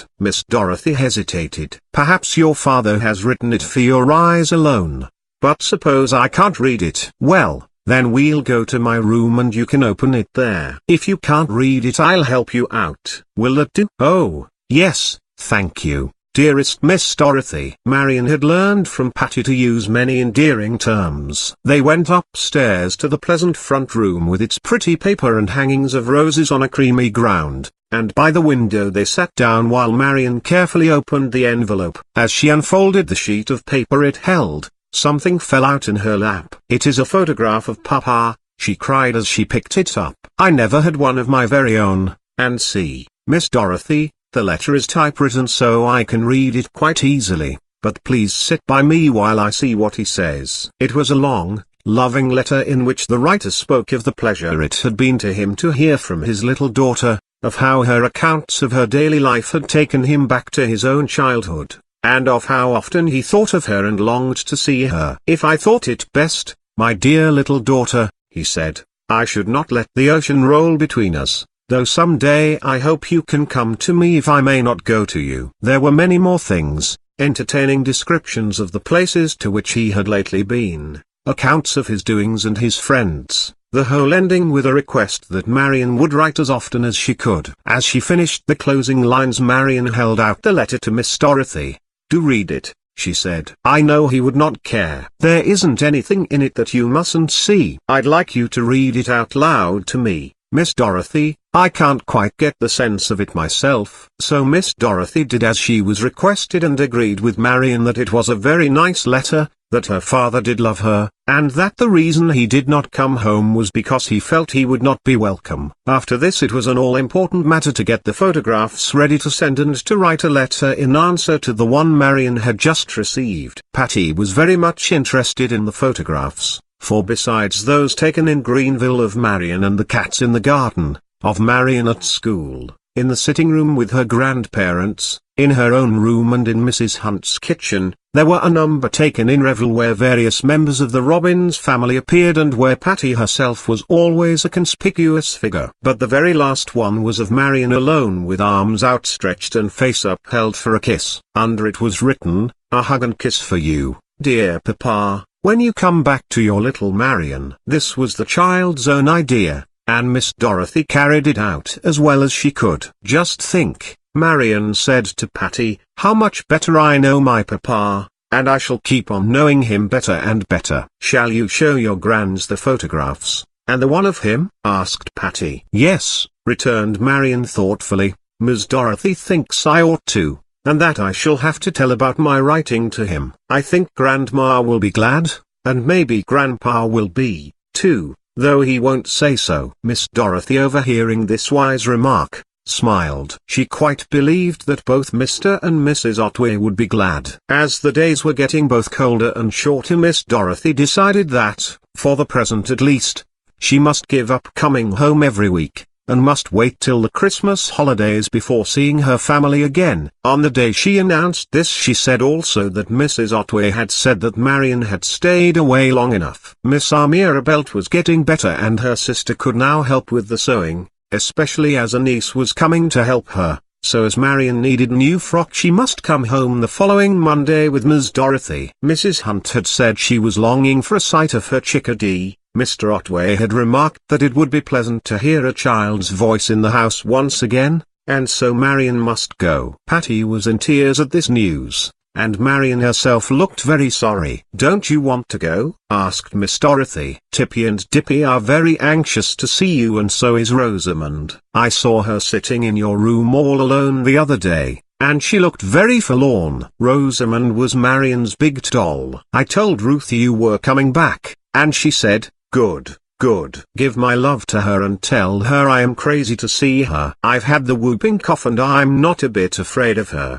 Then, too, Miss Dorothy bent her head and whispered, 'Someone who has the room next yours misses you very much and longs for her little neighbor.'" Marian smiled at this, but at sight of Patty's tears grew grave again. "If I could take Patty with me," she said, "I should not mind it a bit. Maybe Patty can come sometime. Mrs. Hunt asked me to bring her and to let her make a little visit there at our house, so we will think of it later on." This was so pleasant a prospect that Patty brightened up, and though at parting she could not be comforted, Marian went away rather happier than she expected. There would be some excitement in getting back. She would go to see Mrs. Hunt very often, and perhaps Ruth Deering would come to see her, or her grandmother would let her spend an afternoon with Ruth sometimes. Mrs. Otway approved of Ruth, she remembered. But here the thought of Patty came up, and Marian realized that no one could take Patty's place. Dear, bright, funny, affectionate Patty, who had been so generous and loving, though she did fly into a temper sometimes and say things she was sorry for afterward. She had tried to help Marian with her writing and had encouraged her so that now Marian could form her letters very well and need not be ashamed when she went back to school. Then, too, Patty had pressed upon her a favorite book of fairy tales which they had read together and which had been the groundwork of many delightful plays. Oh, no, there was nobody like Patty. Yet as Marian walked with Miss Dorothy up the familiar street, she felt that it was not bad to get back again. There was Mrs. Hunt watching out for her at the gate, to give her a tremendous hug and many kisses. There was Miss Hepzibah Toothaker, pleasant as pie, at the door to welcome back the child. "Here she is," cried Heppy, and from his study rushed Grandpa. From the sitting room issued Grandma, both eager to get to Marian first. "Hi-ho, hi-ho, little girl," said Grandpa, "it is good to get you back again." "Well, my dear, how are you? Come kiss Grandma," came from Mrs. Otway, and Marian, pleased and surprised, felt that home was not such a bad place after all. Then there were Dippy and Tippy, and also a surprise, for Heppy mysteriously led the way to the woodshed which was just outside the kitchen, and what should Marian see there but 3 new baby kittens with Tippy proudly rubbing and purring around. Marian was on her knees before them in a minute, and had picked out the prettiest to cuddle. "Oh, if I might only keep this one," she said, "and perhaps we could find homes for the others." "I guess Miss Otway ain't going to allow 3 cats underfoot," said Heppy discouragingly. And indeed when Marian made her request to keep one of the kittens she was straightway denied. "You may keep 2 cats," said Mrs. Otway, "but no more will I have. If you choose to get rid of one of the larger ones and keep the little kitten I have no objection, but you will have to decide that for yourself." But here, as usual, Mrs. Hunt came to the rescue. "Now, chickadee," she said, when Marian told her the dilemma she was in, "you just let me have that nice big grey cat of yours. Our house cat got so he wouldn't live anywhere but in the stable, and grew so wild that I scarcely ever saw him. Finally he went away altogether. You bring Dippy here and then you can see him as often as you want to." Although Marian hated to give up Dippy, she knew he would have the best of homes with Mrs. Hunt, and she did yearn so for the new kitten that she finally decided to turn Dippy over to her good friend. This seemed wise for more reasons than one, for his mother was rather cross to him since her new family had arrived, and so Dippy settled down quite content to be petted and made much of by Mrs. Hunt, while Marian adopted the new kitten which she called Muff. As Tippy's real name was Tippet, she thought Muff and Tippet went rather well together. One of the other kittens found a home with Ruth Deering, but the third was still unprovided for. Lessons did not stop. Although there was no Miss Emily to hear them, Miss Dorothy told Marian every day what her class would have the next, and Mrs. Otway heard her granddaughter recite whenever she had time. When she did not, Miss Dorothy gave up a half-hour in the evening to the child, so she managed to keep abreast with her schoolfellows and made great progress with her writing. Now that she had more time for practice, and since the weather housed her more than formerly, the photographs were sent off a good 3 weeks before Christmas, and a duplicate set was made for the grands as well as one for Mrs. Hunt. "For," said Marian, "if the grands don't care about Christmas gifts, I do, and I like to give." As for Miss Dorothy and Patty, Marian was at her wit's end to know what to bestow upon them. She consulted Miss Dorothy as to Patty. "Miss Dorothy," she said, "I shall be very unhappy if I can't give Patty a Christmas gift, and I haven't a thing in the world she would like." Miss Dorothy, who was busy with some fancy work for Christmas,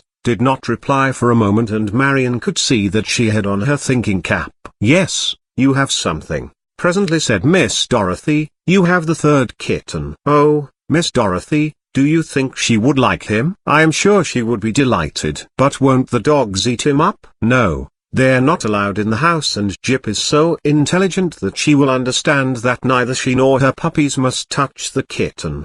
"How will I get the kitten to her?" "I can take it in a basket when I go home for the holidays." "You always do what I hope you will," confessed Marian. "If all the thank yous I feel were piled up they would reach to the skies." "I am sure," laughed Miss Dorothy, "nothing could express your gratitude more perfectly." "What shall you name the kitten?" "I think it would please Patty if he came to her with a name already attached to him, a name that you had given him." Marian sat thinking, then she smiled, and her smile grew broader and broader till she broke out with, "I know what to call him, Prince Puff, and I will tell her that he is the fat toad in a new form. He is still under enchantment." Miss Dorothy laughed, for she knew all about the play under the big tree near the factory. "I think that would please Patty mightily," she told Marian. "And, isn't it funny," Marian went on, "his name rhymes with Muff. Patty will like that, too. She likes us to have things alike, so I will have Muff and she will have Puff, Muff's brother." I am so relieved to have Patty's present all settled. But for her beloved Miss Dorothy there was still nothing. So Marian racked her brains to devise some gift. At last she decided that nothing was too good for one she loved so well, and that as the most precious thing she possessed was her father's photograph, she must give that to her teacher. So, just before Miss Dorothy took her departure for the holidays, she went to her to slip a small package in her hand. On the outside was written, "I am giving you this because I love you so much. A Merry Christmas from Marian." "You mustn't open it till Christmas Day," she said earnestly. "I will not," Miss Dorothy assured her. "Thank you now, dearie, for I am sure whatever it is I shall be pleased to have it. I wish you were going to spend the day with us." "I wish so, too, but Grandma said I had already been a travel long enough to wear out my welcome." "I didn't see a sign of its being threadbare when you came away," Miss Dorothy told her. "Now, have we Puff all safe?" "Yes. He is asleep in his basket." "You won't forget to tie the card around his neck with the red ribbon?" "No, I'll not forget." "You must be sure to look on the inside knob of my clothes press door the first thing Christmas morning." "I won't forget that. I think it is fine to have a secret waiting in there for me. Here is the key. I know I can trust you not to open it till then." "Indeed you can trust me, I am sure of it. Now give me a good hug and a kiss for Patty, for I must be off." Marian needed no second bidding, and in a few minutes was watching Miss Dorothy go down the street carrying the basket that held Puff, and walking swiftly to catch her train. There were big tears in Marian's eyes as she turned from the window, for it seemed as if the sunshine had faded away with Miss Dorothy's going, and that Christmas would be only a grey everyday sort of time with no Patty to make it merry, and no Miss Dorothy to add to its cheer. However, when her grandmother called her it was to do rather an interesting thing, for a Christmas box for the poor minister of a distant parish was to be packed, and Marian enjoyed handing her grandmother the articles to be put in and to talk over them. Grandma knew the circumstances of the family to whom the box was going, and that there was a little girl somewhat younger than Marian to whom her outgrown clothes would go. Marian thought she would have enjoyed sending something more personal, and said so. "Is there nothing you can make a sacrifice of, my child?" asked her grandmother solemnly. "Christmas is the time for that. You know, our Lord gave his best to us, and that is why we also give." Marian turned over in her mind her various possessions. She simply could not give up Patty after all the dangers she had been through, neither could she part with her big doll, for that had been Annie Hunt's, and had been given to herself only because Annie's mother was so fond of Ralph Otway's daughter. Muff was out of the question, for he would smother in that box. But there were the paper dolls Miss Emily had made. She could give them. So she went upstairs, took out the envelope which contained these treasures, softly kissed each painted face and said, "You are going to a new home, my dears, and I hope you will like it. Goodbye, Mr. Guy Mannering. Goodbye, Mrs. Mannering. Goodbye, little baby." She put them all back in the envelope and carried it downstairs. "I am going to send these to Mary Eliza," she said steadily. "They are the paper dolls Miss Emily made me." "That is my good girl," said her grandmother. "Your gift will come back to you in some other form, some day. I am much pleased that my little granddaughter is so disposed to be generous with the bounties the Lord has bestowed upon her." And Marian really felt quite light-hearted the rest of the day. Her spirits, too, were further lightened that afternoon when she was made the special messenger to carry to Miss Arabelt the very lavender and white wrapper which she and Patty had picked out that day when they were doing the make-believe shopping. Marian, of course, told Mrs. Hunt all about it, and as one of the guild which looked after such things, it had been voted to give Miss Amira some such present, and Mrs. Hunt had gone with Mrs. Perkins to select it. They had all agreed that Marian's choice was such a good one that it must be bought if possible, and fortunately Mrs. Hunt was able to get the very wrapper she wanted. On account of Marian's part in the matter, she was asked to carry the gift to Miss Amira, and thus one of her make-believes actually came true. Chapter 12. The Christmas Tree. Christmas morning Marian awoke very early. She slipped out of bed and went to the window. A few stars were still in the sky, though the grey dawn was stealing up the land. In a few minutes the church bells pealed out upon the wintry air. Marian folded her hands and thought of the shepherds and the wise men,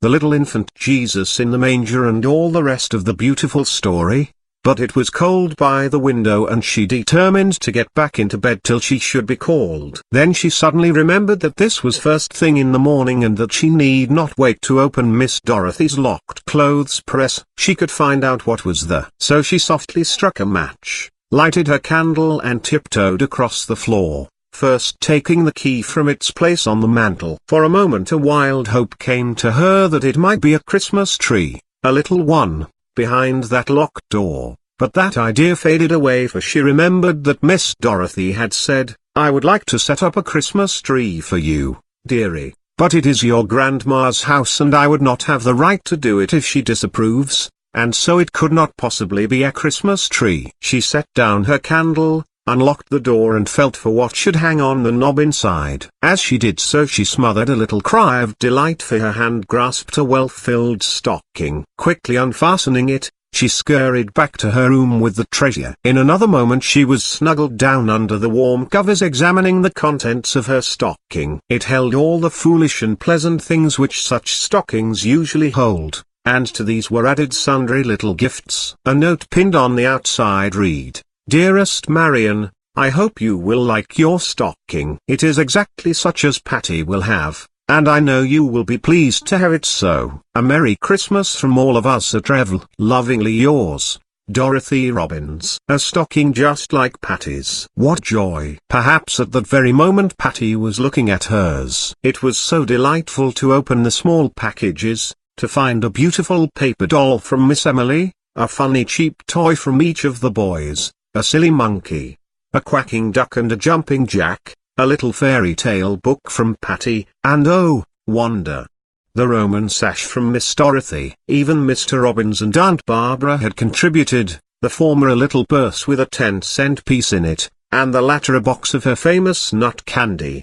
Surely never was a stocking more appreciated and more gloated over. It was broad daylight and her grandmother was calling her before Patty realized that her candle had burned down to its socket and that it was time to get up. She huddled her gifts back into the stocking and hurried to get bathed and dressed, for a day beginning so delightfully must surely have more happiness in it. And indeed this did seem to be so, for though her presents from her grandparents were, as usual, useful, among them was a set of furs, just what Marian had longed for since she saw Patty's, and there was also a little typewriter for her very self from her grandpa. Marian's mustard seeds were surely doing their work. There were buckwheat cakes for breakfast, too, and Happy beckoned Marian to the kitchen afterward. A row of mince pies stood on the table, and at the end of the row was a little scalloped one, for you, said Happy. There was a pair of queerly shaped figures, too,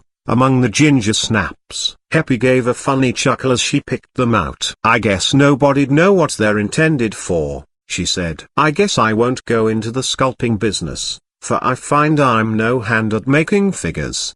But Marian was as delighted with these as if they had been perfect and bore them with the rest of her things to show Mrs. Hunt. Her grands had smiled indulgently when she showed her stocking, but had not seemed to think very much of it. Mrs. Otway said she supposed Miss Dorothy had paid a pretty penny for the sash, and it was more than she ought to have done. Mr. Otway thought Marian must be too big a girl to care for jumping jacks and such foolishness, but that was the most that was said. One of the events of Christmas Day had always been the visit to Mrs. Hunt, for this usually meant the best of the day's doings, and Marian was always in a hurry to get off. But this time she was not in such haste, for she liked to linger over her delightful stocking, and enjoyed trying her typewriter while her grandfather showed her how to use it. So it was not till her elders set out for church that she was ready. Her cough shut her out of any church going for a while, but she begged to wear her new furs to show Mrs. Hunt, and was given consent.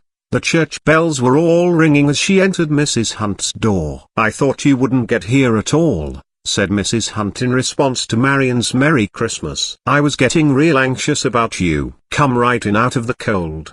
What made you so late, chickadee? Because it has been such a glad morning, Marian answered. I don't care anything about moving mountains anymore, though it would have been nice to have a tree, too. It would it? Well, I don't know. Is that for me? As Marian presented the book of photographs. Well, I declare. Isn't that you all over? This is a Christmas gift worth having. What a Miss Dorothy it is. Come, kiss me, dearie. You couldn't have given me anything I like better. Now tell me what has made you so glad. Then Marian displayed her stocking and her furs, and was describing her typewriter when Mrs. Hunt said, Then I suppose you won't care about what I have for you. Oh, Auntie Hunt, you know I always care, returned Marian reproachfully. I never had a Christmas stocking before, and I did so want furs. Bless her dear heart. Auntie Hunt was only teasing you a little. Well, I don't believe what I have will wait much longer,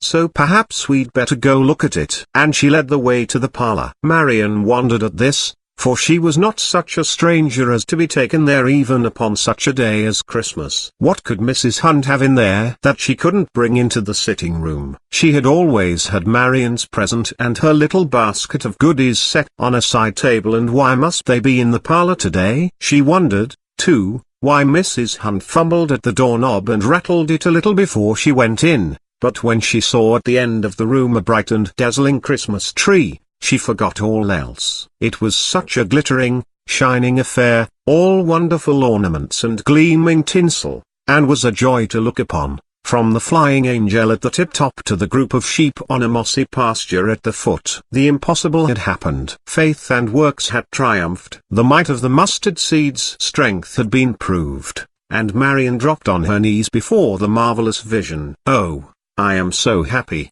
Lord. I am so much obliged to you for your loving kindness, she breathed. That's just like her, said Mrs. Hunt, nodding her head as if to someone behind her. You are pleased, aren't you, chickadee? Well, now, who do you think gave you all those pretty things? Mr. Hunt cut the tree and brought the moss. I'm ready to confess, I helped with the trimming, "But who did the rest?" "Miss Dorothy," promptly replied Marian. Mrs. Hunt shook her head. "Wrong guess," she said, laughing. "Stand right there and shut your eyes while I count 10, then see if you can make a better guess." Marian did as she was told, squeezing her eyes tight together lest she should be tempted to peep at the tree. As 10 fell from Mrs. Hunt's lips, her eyes opened, not upon the tree, for between her and it stood the figure of a tall man who held out his arms to her. Marian stood stock still in amazed wonder, gazing at him fixedly. Then in a voice that rang through the room she cried,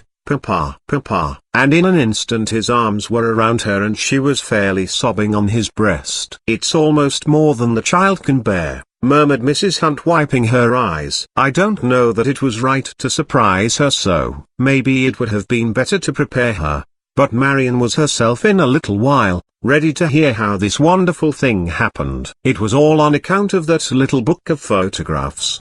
Her father told her, "My longing to see my dear little daughter grew stronger and stronger as I turned over the pages, and when I came to the last picture I simply could not stand it. I rushed out, looked up the next sailing, and found I could make a steamer sailing from Bremen the next morning, and before night I was on my way to that city. I found I had a couple of hours to spare in Bremen, and I remembered that my little girl had said that she had never had a Christmas tree. So I went uptown, bought a jumble of Christmas toys, and took them to the steamer with me. I reached here last night, and my dear old friend Mrs. Hunt took me in. Between us all we set up the Christmas tree, and arranged the surprise. I felt as if I could not spend another Christmas day away from my dear little daughter when she wanted me so much." "Do you think they will let me in at the brick house, Marian?" he asked, holding her close. "I am sure they will," she answered with conviction. "I found out that nobody is as cross inside as they seem outside. Even Happy is just like a bear sometimes, but she has the most kind thinkings when you get at them." It was hard to leave the beautiful tree,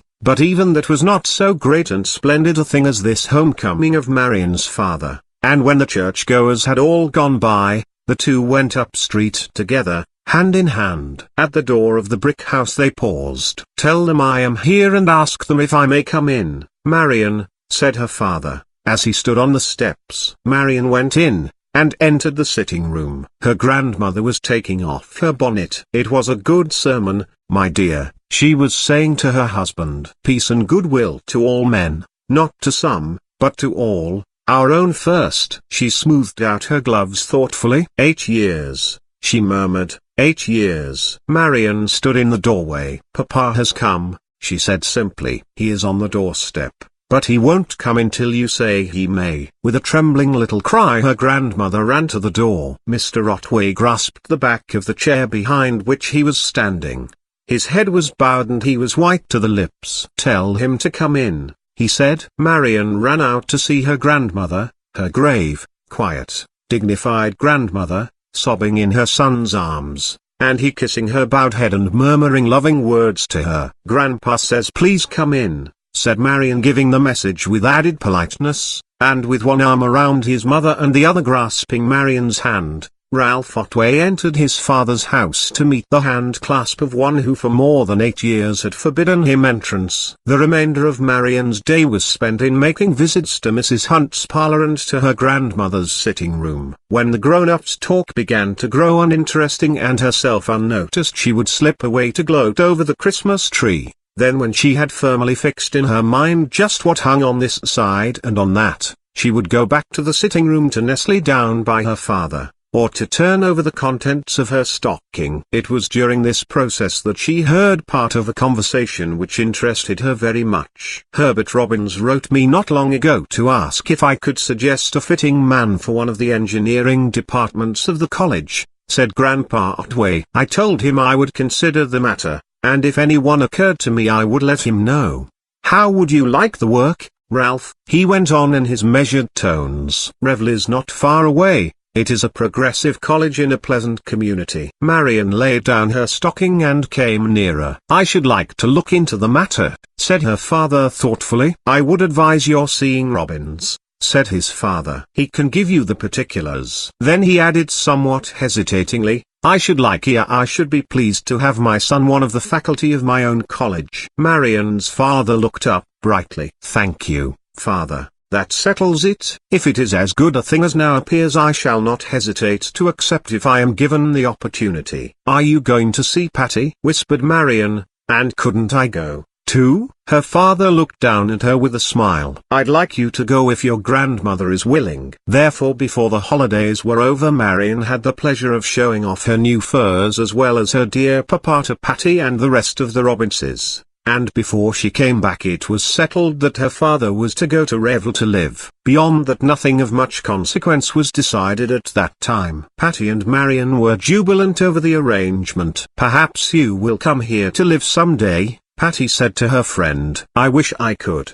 said Marian. Do you think Papa will need me more than the Grands, Patty? Of course, returned Patty, for your grandfather has a wife to take care of him and she has a husband. And it isn't fair they should have you, too. Besides, a father is a nearer relation than a grandfather, so of course he has a right to you. And this quite settled it in Marian's opinion. The little girls had 2 happy days together when Marian enjoyed Patty's tree and her Christmas gifts only in a little less degree than her own. She was pleased to find that Puff was already a great pet, and that Patty had all sorts of mysterious things to tell about him. Of how he would steal out at night and become a real prince between midnight and dawn, and of how Miggy Wig had deserted the cave and was no longer a doll, but that she had worked her enchantments only so far as to turn Puff from a toad into a kitten during the day, so the little cat did actually appear to be more than an ordinary animal to both children. It took only a short time for Marian and her father to become great chums, and they had many good times together, sharing many secrets which they did not tell the Grands. Miss Dorothy did not go home very often during the winter,